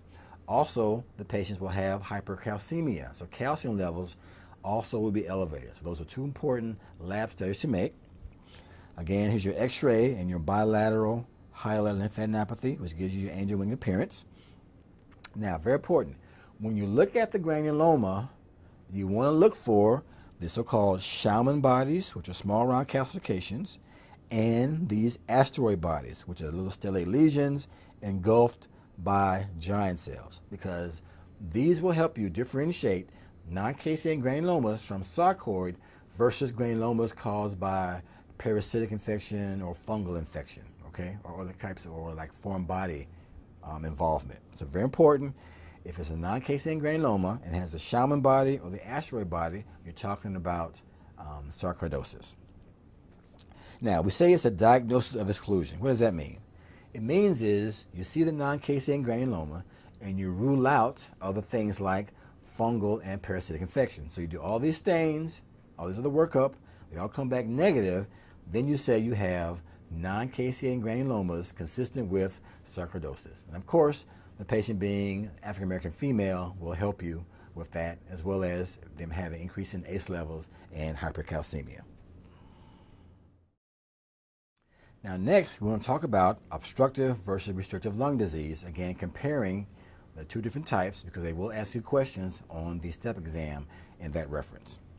Now, very important, if we're talking about obstructive lung disease, we're talking about increased resistance to the airflow because of some obstruction, and the key test is FEV1 over FVC. Very important, that ratio is decreased. Very important with obstructive lung disease. Now remember, FEV1 stands for forced expiratory volume in 1 second, not 1 minute, not 1 hour. I mean, there's no way you can last that long, but 1 second. Very important. It's going to be markedly decreased. Why?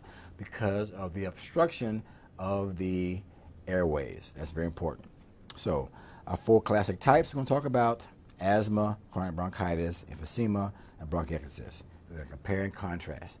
As opposed to restrictive lung disease, very important, you have decrease in lung volume and capacity. However, the ratio of FEV1 versus FVC typically stays the same. So they both kind of go down at the same rate. So very important when you compare obstructive versus restrictive lung disease, the ratio of FEV1 over FVC goes down with obstructive, stays about the same with restrictive. Okay? However, it is very important that you have decreased total lung capacity and vital capacity with restrictive. And of course, it can either be a chest wall problem or some type of interstitial problem. So very important that your interstitial lung diseases lead to restriction of the alveolar spaces. Okay? So ARDS, very important. Pneumoconiosis we'll talk about can be associated with it as well.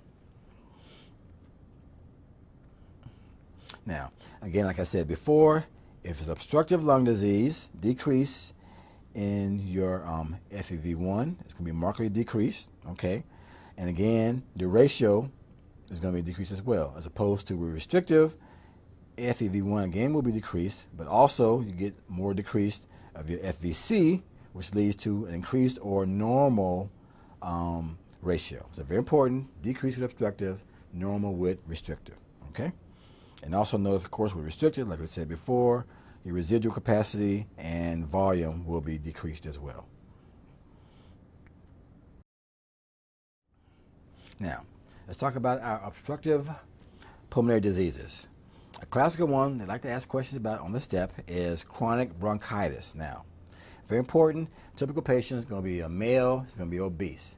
However, what is our diagnosis or definition of chronic bronchitis? Very important, we're talking about persistent cough, right, for 3 months out of a year for 2 consecutive years. So very important, you got a productive cough for 3 months out of a year for 2 consecutive years, okay? Now, this patient, like I said, is going to be obese, typically going to be a male.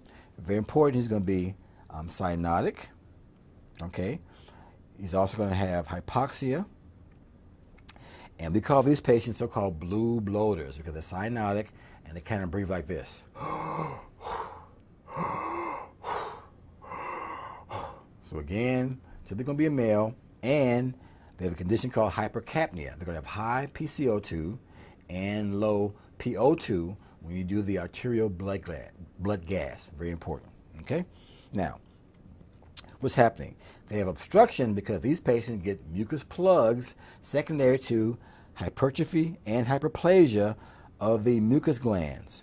That's very important. They have increased secretions that lead to mucus plugs that give you secretions. Now, very important because the patient is a smoker, the patient also will have what? Squamous metaplasia. Now, that's important. Why? We're going to compare bronchitis to asthma, and asthma also has mucus plugs. But again, we're going to compare and contrast. If it's bronchitis, mucus plugs, but also squamous metaplasia because the patient is a smoker. That's very important. Okay? Now, because it's COPD, very important, it can lead to secondary pulmonary hypertension and cor pulmonale. So very important, we talk about cor pulmonale. A classic cause of it is COPD and bronchitis is one of the classical things associated with it. Okay. Another complication, of course, is lung cancer, again from your smoking, so be aware of that.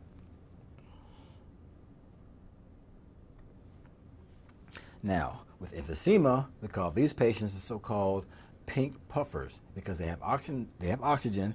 However, they breathe through so-called what? Pursed lip. So they breathe like this. And these patients usually are thin. Okay? Why? Because these patients feel like they cannot get in enough oxygen. So in fact, they will keep breathing and won't eat because they're afraid to stop breathing. And that's why it typically will be thin. Now, what's the problem with emphysema? The key is, you see here, there's destruction of the alveolar septa, but the key is loss of elastic recoil. So the point is, the lungs stay hyperinflated, okay? They stay hyperinflated. So on X-ray, you see depression of the diaphragm and increase in AP diameter, okay? Classically, we describe the patient having a so-called barrel chest, okay? But the key is on X-ray, you see increase in AP diameter and depression of the diaphragm and a very long and thin cardiac silhouette, okay? Very important for the X-ray. So what's the key? The key is you've lost your elastin. Elastin gives you the recoil of the lungs, okay? So the two major ways you typically will lose this elastin is, number one, if the patient is a smoker, what happens is neutrophils come in and release elastase, which will break down the elastin. That's one way and one type of emphysema.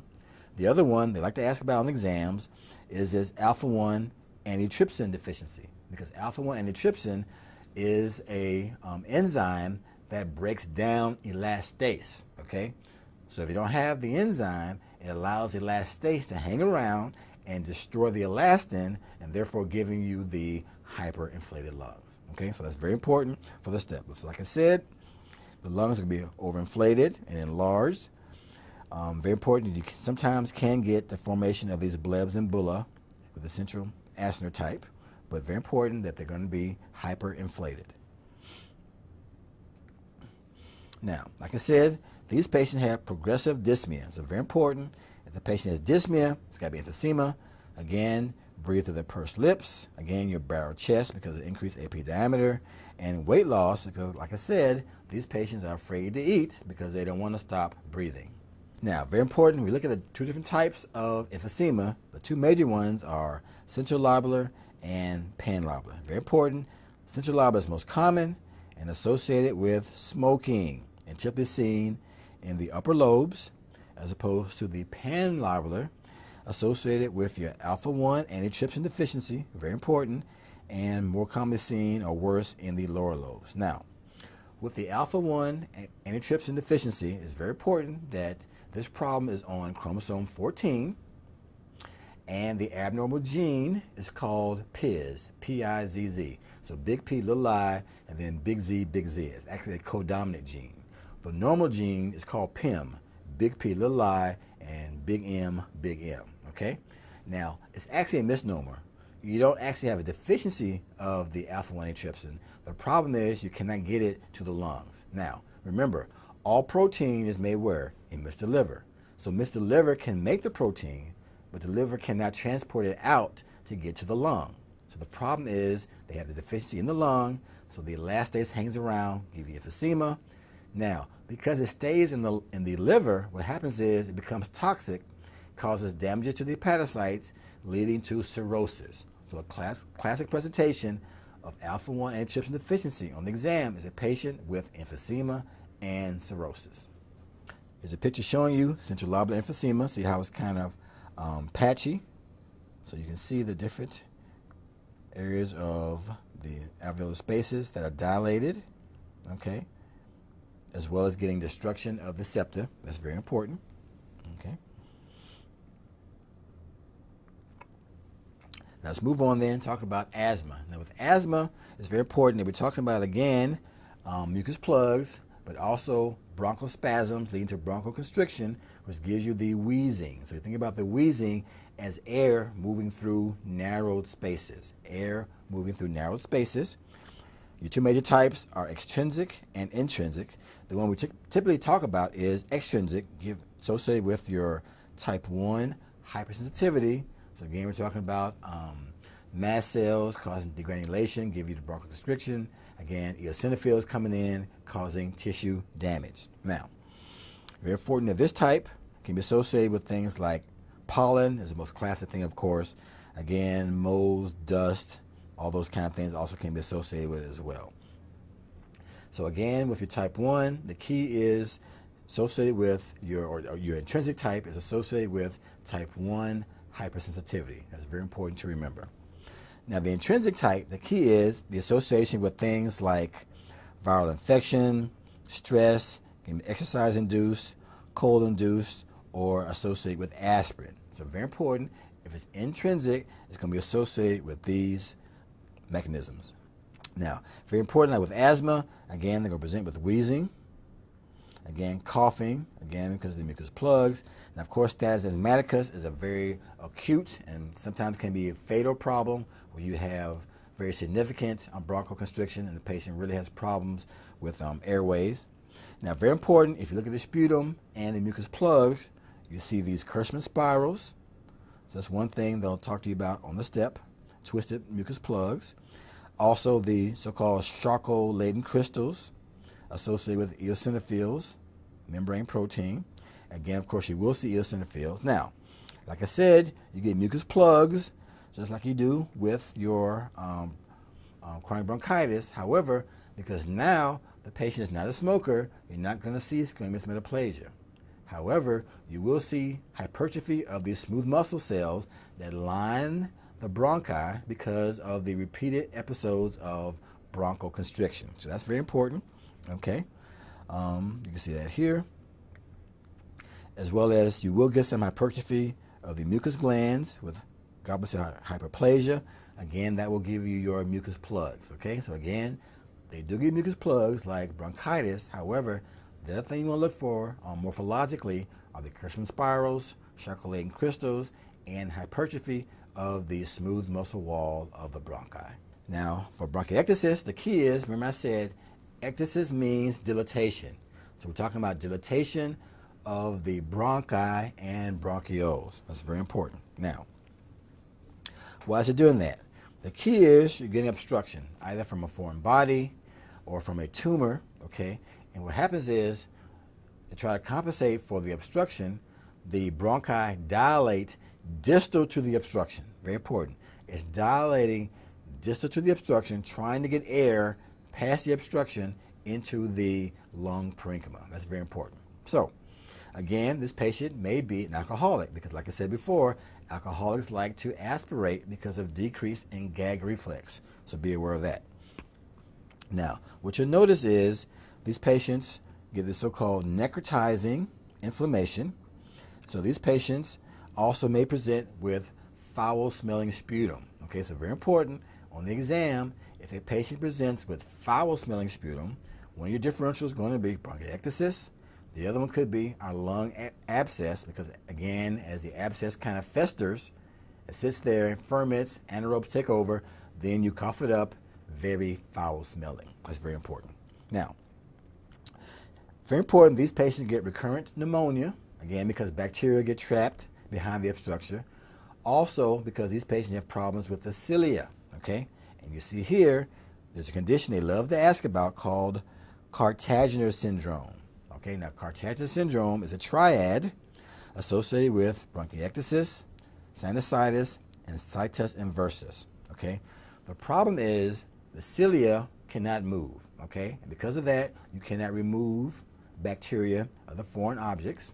Now, very important that it's secondary to the defect of the dining arms. Going back to how your cilia look, you have that so-called 9-2 configuration of the microtubules, okay? Very important. The dining arms connect the microtubules and allow them to move in concert. Now that they're disrupted, they don't move in concert and you have problems with the cilia.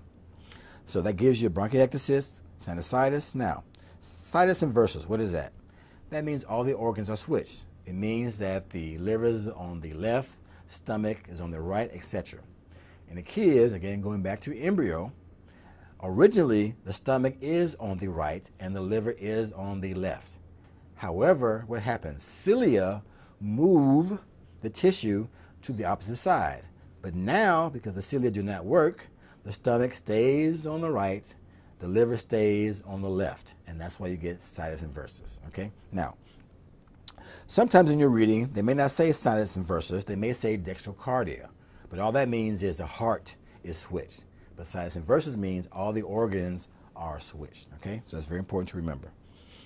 Now, like I said, these patients are going to have dilated bronchi and bronchioles, again, distal to the obstruction. Very important complications include abscess, again, corpulmonal because it's a COPD, and once again, secondary amyloid. So again, amyloid is very important, being associated with this chronic condition. Okay, here's a picture showing you bronchiectasis, again showing you dilatation of the bronchi. And now what you'll notice is the little white areas around the dilatation. Why? The little white areas represent cartilage. So it lets you know you're talking about a bronchus or bronchiole. And it's very important because you don't want to confuse bronchiectasis with emphysema. Emphysema is dilatation of the parenchyma or distal portion of the respiratory tract, the alveoli. Again, they're not lined by cartilage. So very important, if you see dilatation and there's cartilage around it, it's got to be bronchiectasis. No cartilage, emphysema. And again, here's our structure of our cilia. Again, here's our 9-2 configuration that you can see here.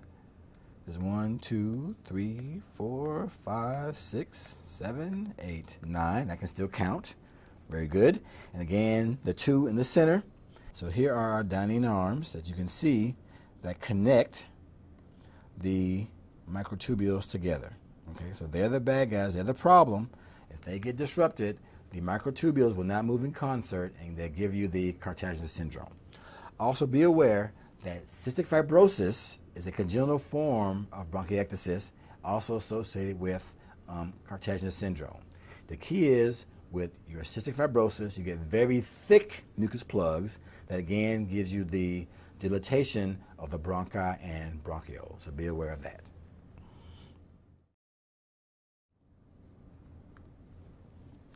Now let's move on and talk about some of the important infiltrative restrictive lung diseases. One is ARDS, or acute respiratory distress syndrome. The key with this one is you're going to get damage to the capillary endothelial cell. That's very important, okay? When that occurs, it allows fibrin to leak out and line the alveolar spaces, blocking gas exchange, which causes hypoxia. That's very important. So again, damage to the capillary endothelial cells allows fibrin to leak out, line the alveolar spaces, and blocking gas exchange, and the patient presents with hypoxia. They used to also call this shock lung back in the day because you're shocking the lung. Diffuse alveolar damage, or DAD, also another way they will present it. Now you see the causes of it. See here, shock, sepsis, trauma, pancreatitis can do it, infection, toxicity. So the point is, all these things can lead to damage to the capillary endothelial cells, allowing the fibrin to leak out and line the spaces. Now, because you damage them, it leads to what? Scar tissue. Again, we heal by fibrosis. That fibrosis gives you the restrictive lung disease because, again, the fibrosis restricts the movement of the lung. And as far as your clinical presentation, very important, your dyspnea, hypoxemia, cyanosis are classical things that you will see, as well as this whiteout of the lung on chest x-ray. Now, it's very important that you get this hollow membrane, as we see here, again, secondary to fibrin, okay? Again, the lungs are going to be very stiff and non-compliant because of the restriction of the movements by the scar tissue and the damage. Very important that the prognosis is not good. Number one, you want to treat the underlying cause. However, these patients typically need oxygen, mechanical ventilation, and sometimes at 100% oxygen. Sometimes they need PEEP, which stands for positive end expiratory pressure, which means what? You want to give this positive pressure at the expire, because at the expire, you're getting ready to what? Inspire. So the positive pressure helps the airways to open, trying to get more oxygen and more gas exchange in the lungs. So that's the importance of the PEEP. But again, you see here the prognosis has an overall mortality of about 50%, so patients do not do well.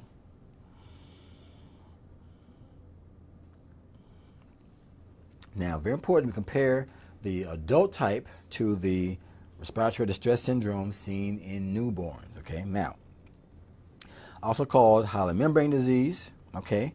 Typically the patient is going to be premature, and again, because of that, they're going to have decrease in surfactant, right?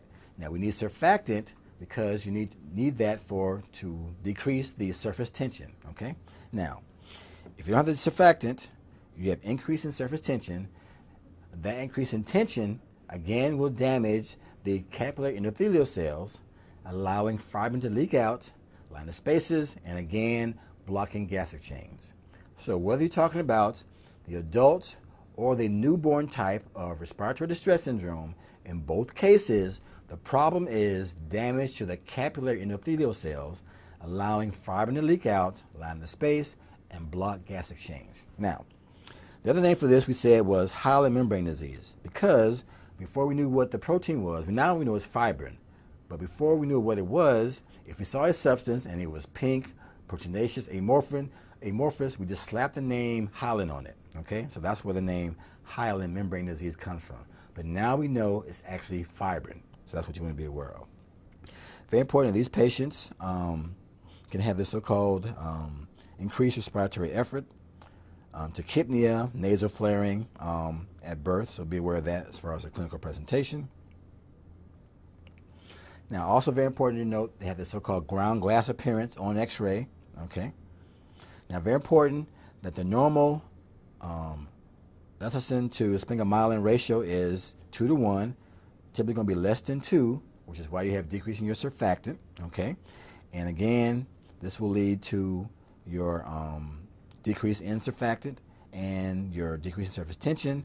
Now, the ground glass appearance is secondary to now, because of the increase in surface tension, the lung will collapse. So these patients also will get atelectasis, okay? So be aware of that. Treatment, of course, is going to be oxygen, just like the adult type. The problem is they can get this so-called bronchopulmonary dysplasia and the so-called retrolental fibroplasia, okay? Now, very important that because the patient has a low oxygen, complications of the hyaline membrane disease in newborns is associated with PDA, patent ductus arteriosus. We talked about that before.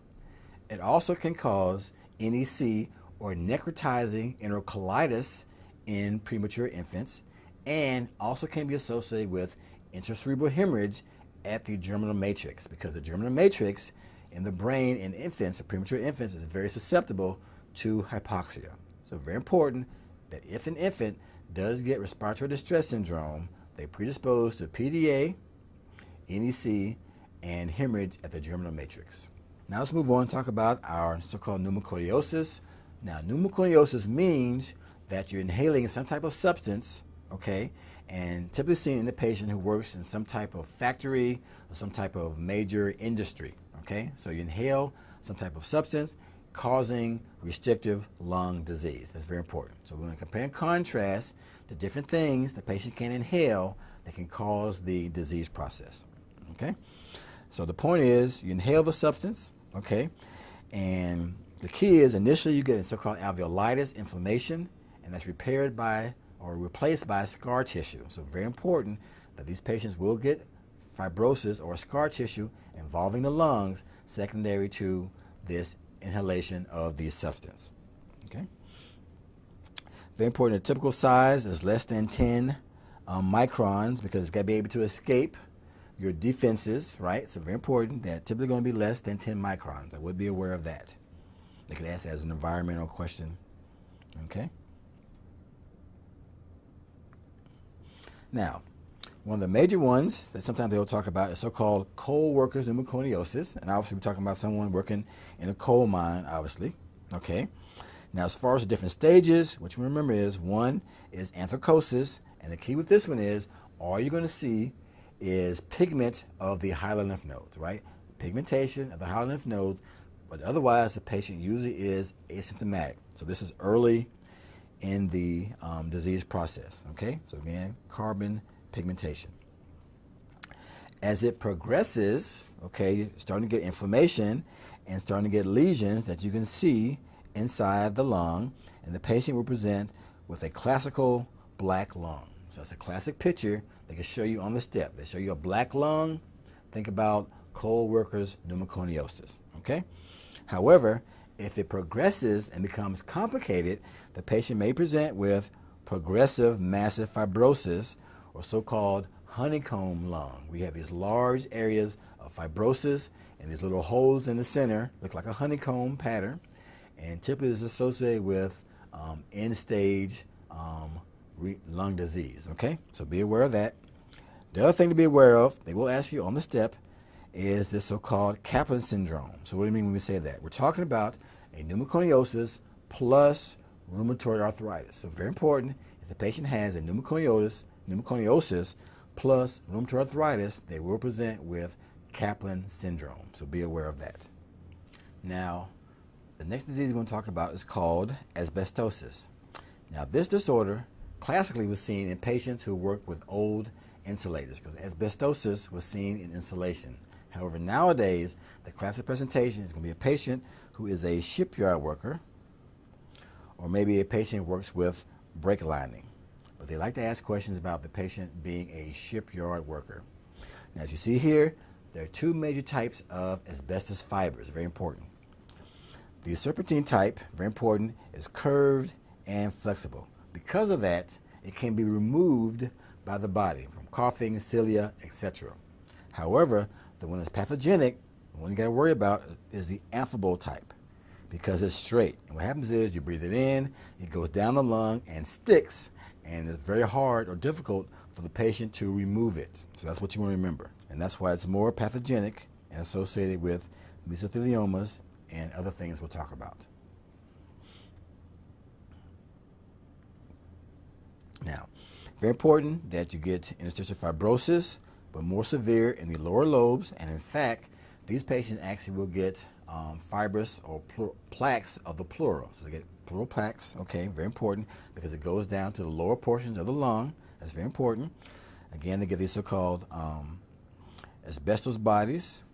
Sometimes can be coated with iron. So sometimes you'll see the term ferruginous body, because ferrous means iron. And of course, it'll have a what? Positive with Prussian blue stain. So be aware of that. You see here the pleural plaques is very important as far as their presentation. Okay. And patient may have secondary hypertension of the pulmonary system and cor pulmonale. Now, as far as complications, like I said, one problem are the pleural plaques. Mesothelioma is a major complication, but don't forget, patients who have asbestosis have increased incidence of bronchogenic carcinoma. That's very important, okay? They have increased incidence of bronchogenic carcinoma, and if the patient has asbestosis and smoke, there's even a higher incidence of bronchogenic carcinoma. So be aware of that, okay? Again, though, mesothelioma is also important. So we're talking about a cancer of the mesothelial cells that line the pleura. So be aware of that. So that tumor is going to be a periphery of the lung, okay? Sometimes they'll describe the mesothelioma as a so-called white blanket around the lung, kind of encases the lung. So be aware of that. Patients will present, you see here, with chest pain and some pleural effusions. Now, very important, you see here, the tumor can have carcinomatous and sarcomatous elements. Now, because it can have elements that look like a carcinoma, one of the things you have to do is rule out whether the lesion in the pleural, in the periphery, is a mesothelioma versus an adenocarcinoma of the lung, which also can be peripheral in location. So, one of the things you can do is EM. And very important that the microvilli, if it's a mesothelioma, are going to be long and thin, that you see here, long and thin. If it's an adenocarcinoma, the villi will be short and blunted. Okay, so very important. If the patient has a mesothelioma, the EM appearance will be long and thin. If it's adenocarcinoma, it's going to be short and blunted. Very important. You see here a poor prognosis. Okay. Now notice though that these patients can have increased risk of other types of cancer. You see here laryngeal, stomach, and colon, again because of the exposure. Also, family members can be exposed because of the workers bringing it home on their clothing. And again, don't forget Kaplan syndrome, again, pneumoconiosis plus rheumatoid arthritis. Now, with silicosis, the key thing is the patient's going to be a sandblaster. That's a typical thing they will give the patient as far as their history. It can be associated with these metal grinders, etc., but they're typically going to give you a sandblaster. Now, very important that silicosis is associated with TB, so be aware of that for the step. Also, that involves the upper lobes of the lung. Very important, it involves the upper lobes as opposed to asbestosis is what? Lower portion. Again, location, location, location. Okay? Very important, you can look at the silica particles with polarized light. Sometimes has this nice little brilliant appearance, kind of looks like outer space. Okay? You can see the fibrotic nodules on X-ray. Okay, so be aware of that. And as you see here, associated with TB, and again, associated with Kaplan syndrome. So very important, silicosis, sandblaster, upper lobes of the lung, again, TB, Kaplan syndrome. Okay, so those are important aspects you want to remember. With borreliosis, the key is this patient going to have something to do with being like an astronaut or working in some type of aerial space industry, that kind of thing. Okay. Now the exposure, the key is number one, type 4 hypersensitivity, giving you granuloma formation. Sometimes the granulomas can be seen in the lung as well as can be seen in the skin, so be aware of that. Okay, so you can see it here. Okay, and also the patient may get acute pneumonitis acutely. Okay, so very important that acutely they get pneumonitis, and then later on they get the granulomas, which can be seen in the lung as well as in the skin when you have systemic manifestation. Okay. Now, as far as your vascular disorders, pulmonary edema, we kind of talked about with congestive heart failure, but let's revisit it. Very important, we talk about accumulation of the fluid in the lung space, again in the alveolar spaces. So again, it's going to be a transudate, which means what? Low protein, low specific gravity, caused by increasing hydrostatic pressure, typically seen with left-sided heart failure. Okay, very important. It can be associated with decreased narcotic pressure if the patient has nephrotic syndrome or liver disease, but classically, you're typically going to see it with a patient with congestive heart failure, increase in hydrostatic pressure. And once again, like we said before, the lungs will be heavy, and the patient is going to have the so-called heart failure cells or hemosiderin-laden macrophages. So be aware of that, okay? And the patient will present with a frothy sputum. Don't forget that.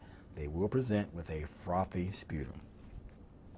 Now, pulmonary emboli and pulmonary infarction were talked about in the chapter 5, so we'll move on. Also important, again, is going to be your pulmonary hypertension. Again, this is the one that's going to be secondary typically to COPD, which is going to give you your cor pulmonale. So that's classic for the step. Again, there's your COPD, as you can see here. Pulmonary emboli also may be associated with it if they're multiple, so be aware of that, okay? Now, very important that the pulmonary hypertension, if it's primary, very important, if it's primary, can be seen in young females. And of course, you know there's a drug out years ago called fen-phen that's also associated with pulmonary hypertension as well, okay?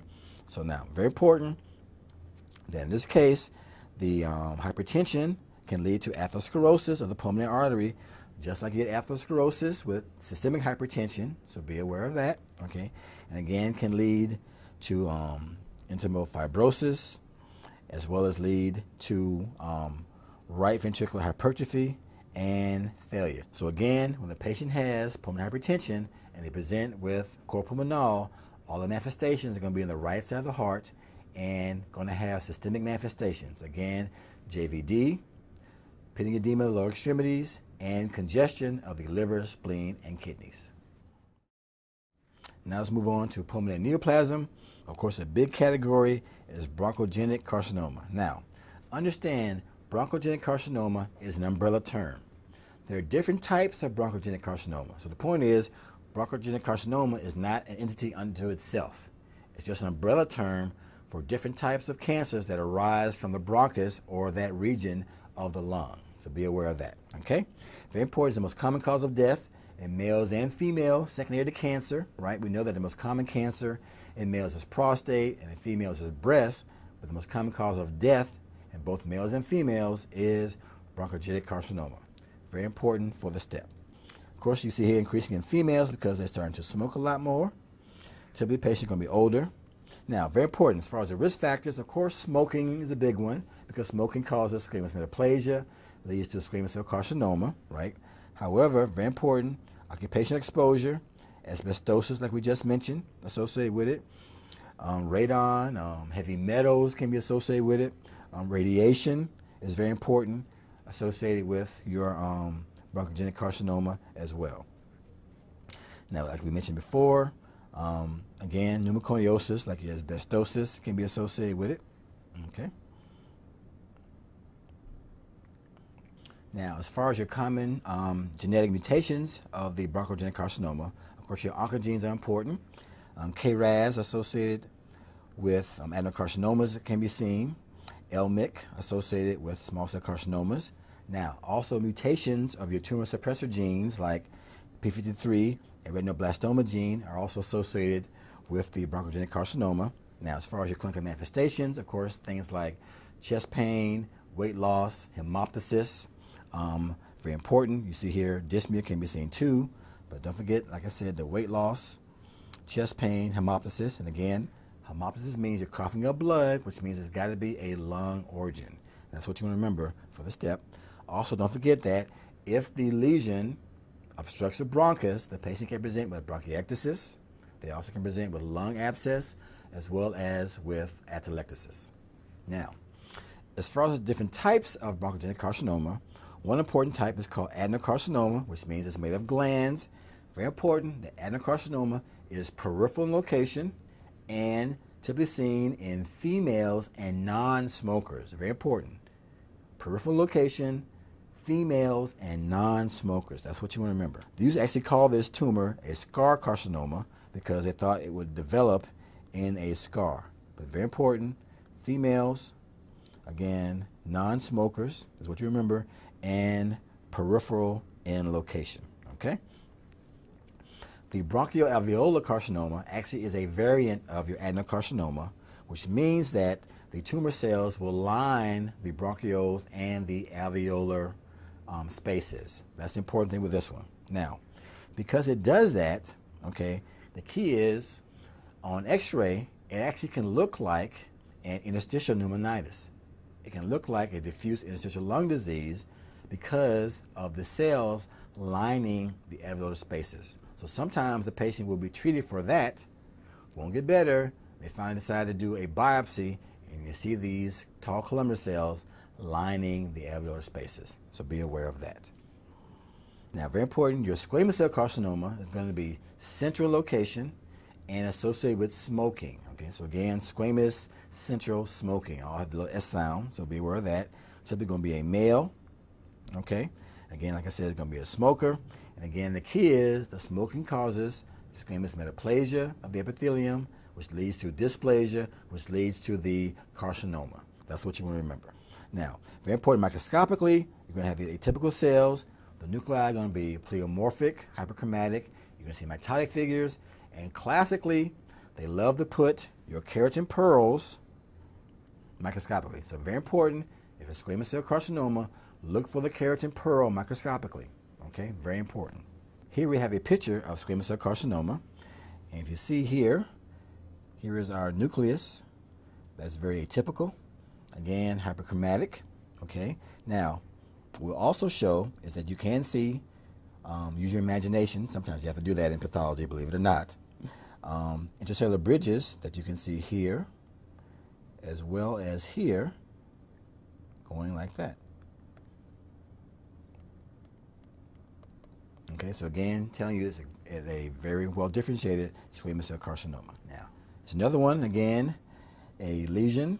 Again, you can see arising from the bronchus. You can see here, here's some mucus. Again, giving you some mucus plug and give you some obstruction. But the key is it's called bronchogenic carcinoma because they actually will arise from the bronchus and can cause obstruction that you can see right here. Okay?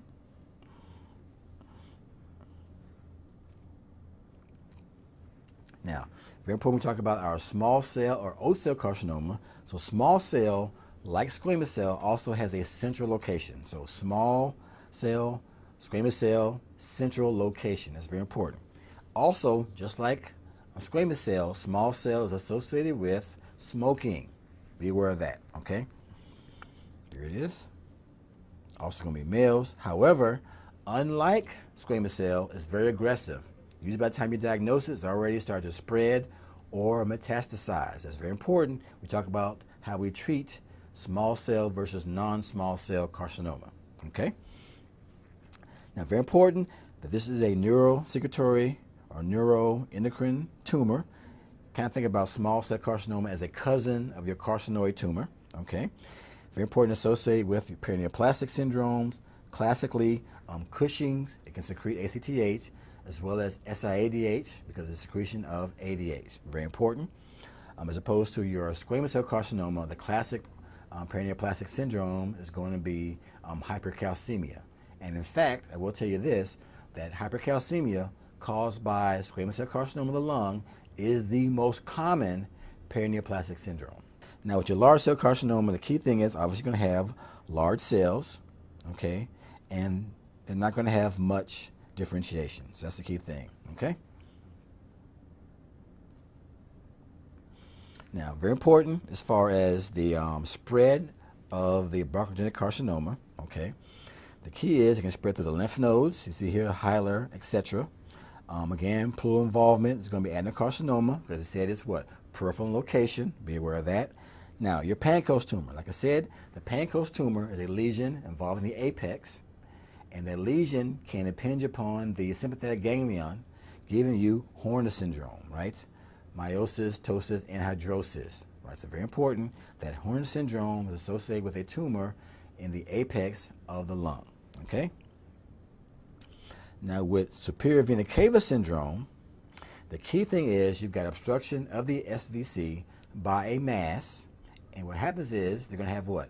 Edema of the upper extremities from the chest up. So the arms along with the head are going to be very edematous because of the tumor blocking the venous drainage of this region, okay? In fact, again, when I was an intern, I actually had a patient who came in who had this. She was an elderly female, came in with a hemoglobin of 4, hematocrit of like 15 or 16, very sick. One of her arms was very swollen. Her face was very swollen, portion of her chest.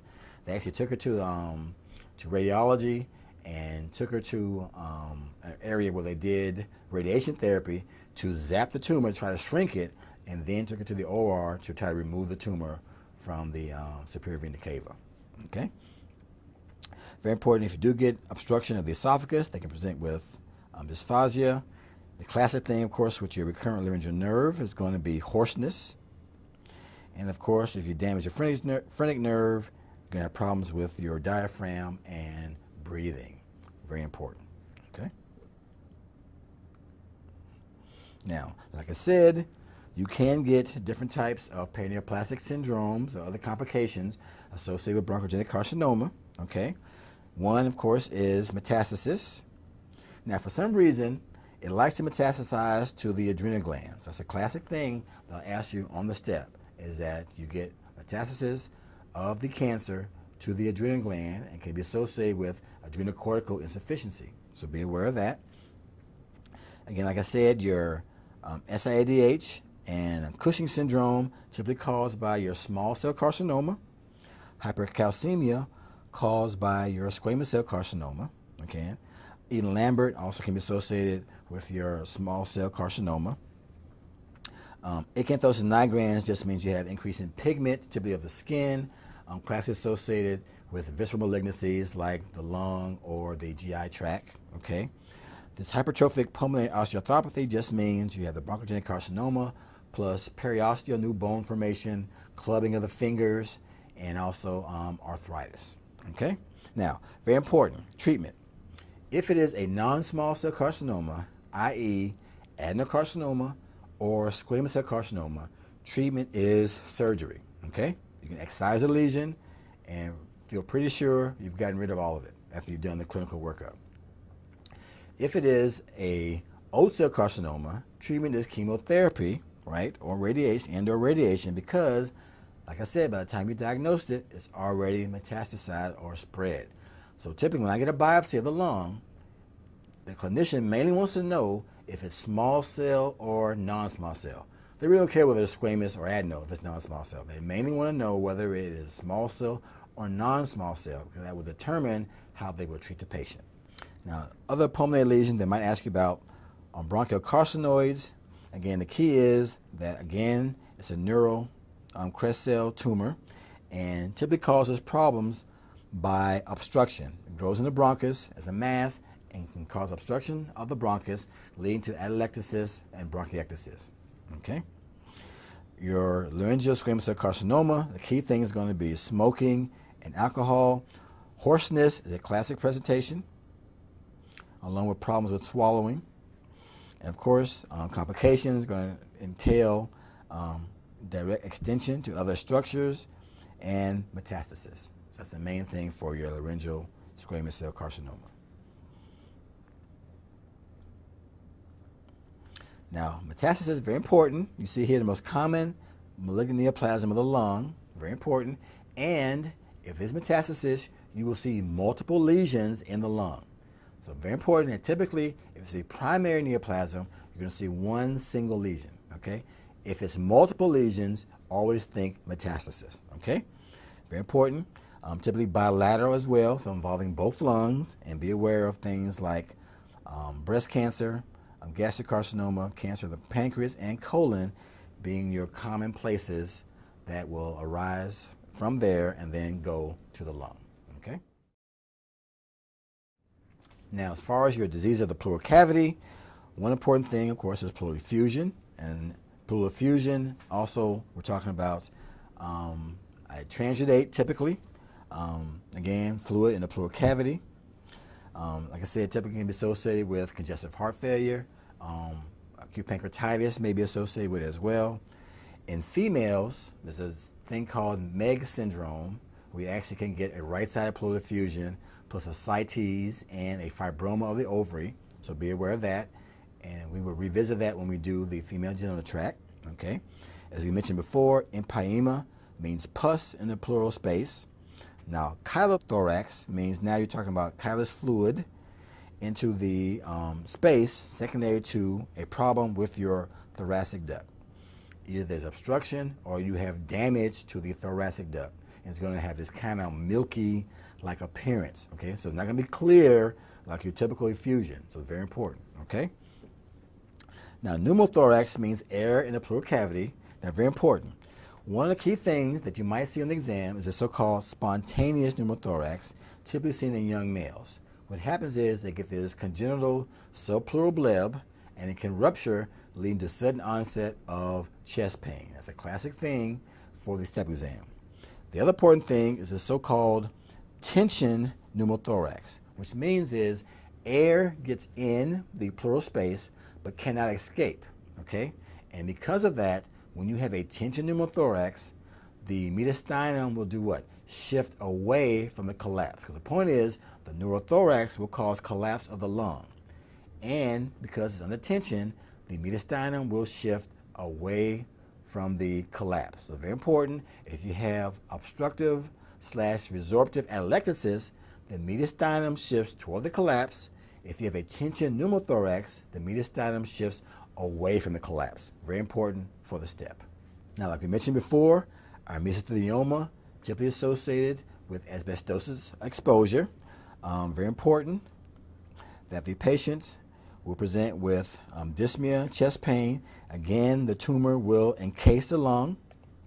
And again, like I said before, the EM is going to be show long and thin microvilli, as opposed to adenocarcinoma. It's going to be what? short and blunted. That's what you remember for mesothelioma. Here's a picture showing you the mesothelioma. This is the lung here, and the white substance around it is the mesothelioma that's encasing the lung, giving this so-called white blanket appearance. Okay?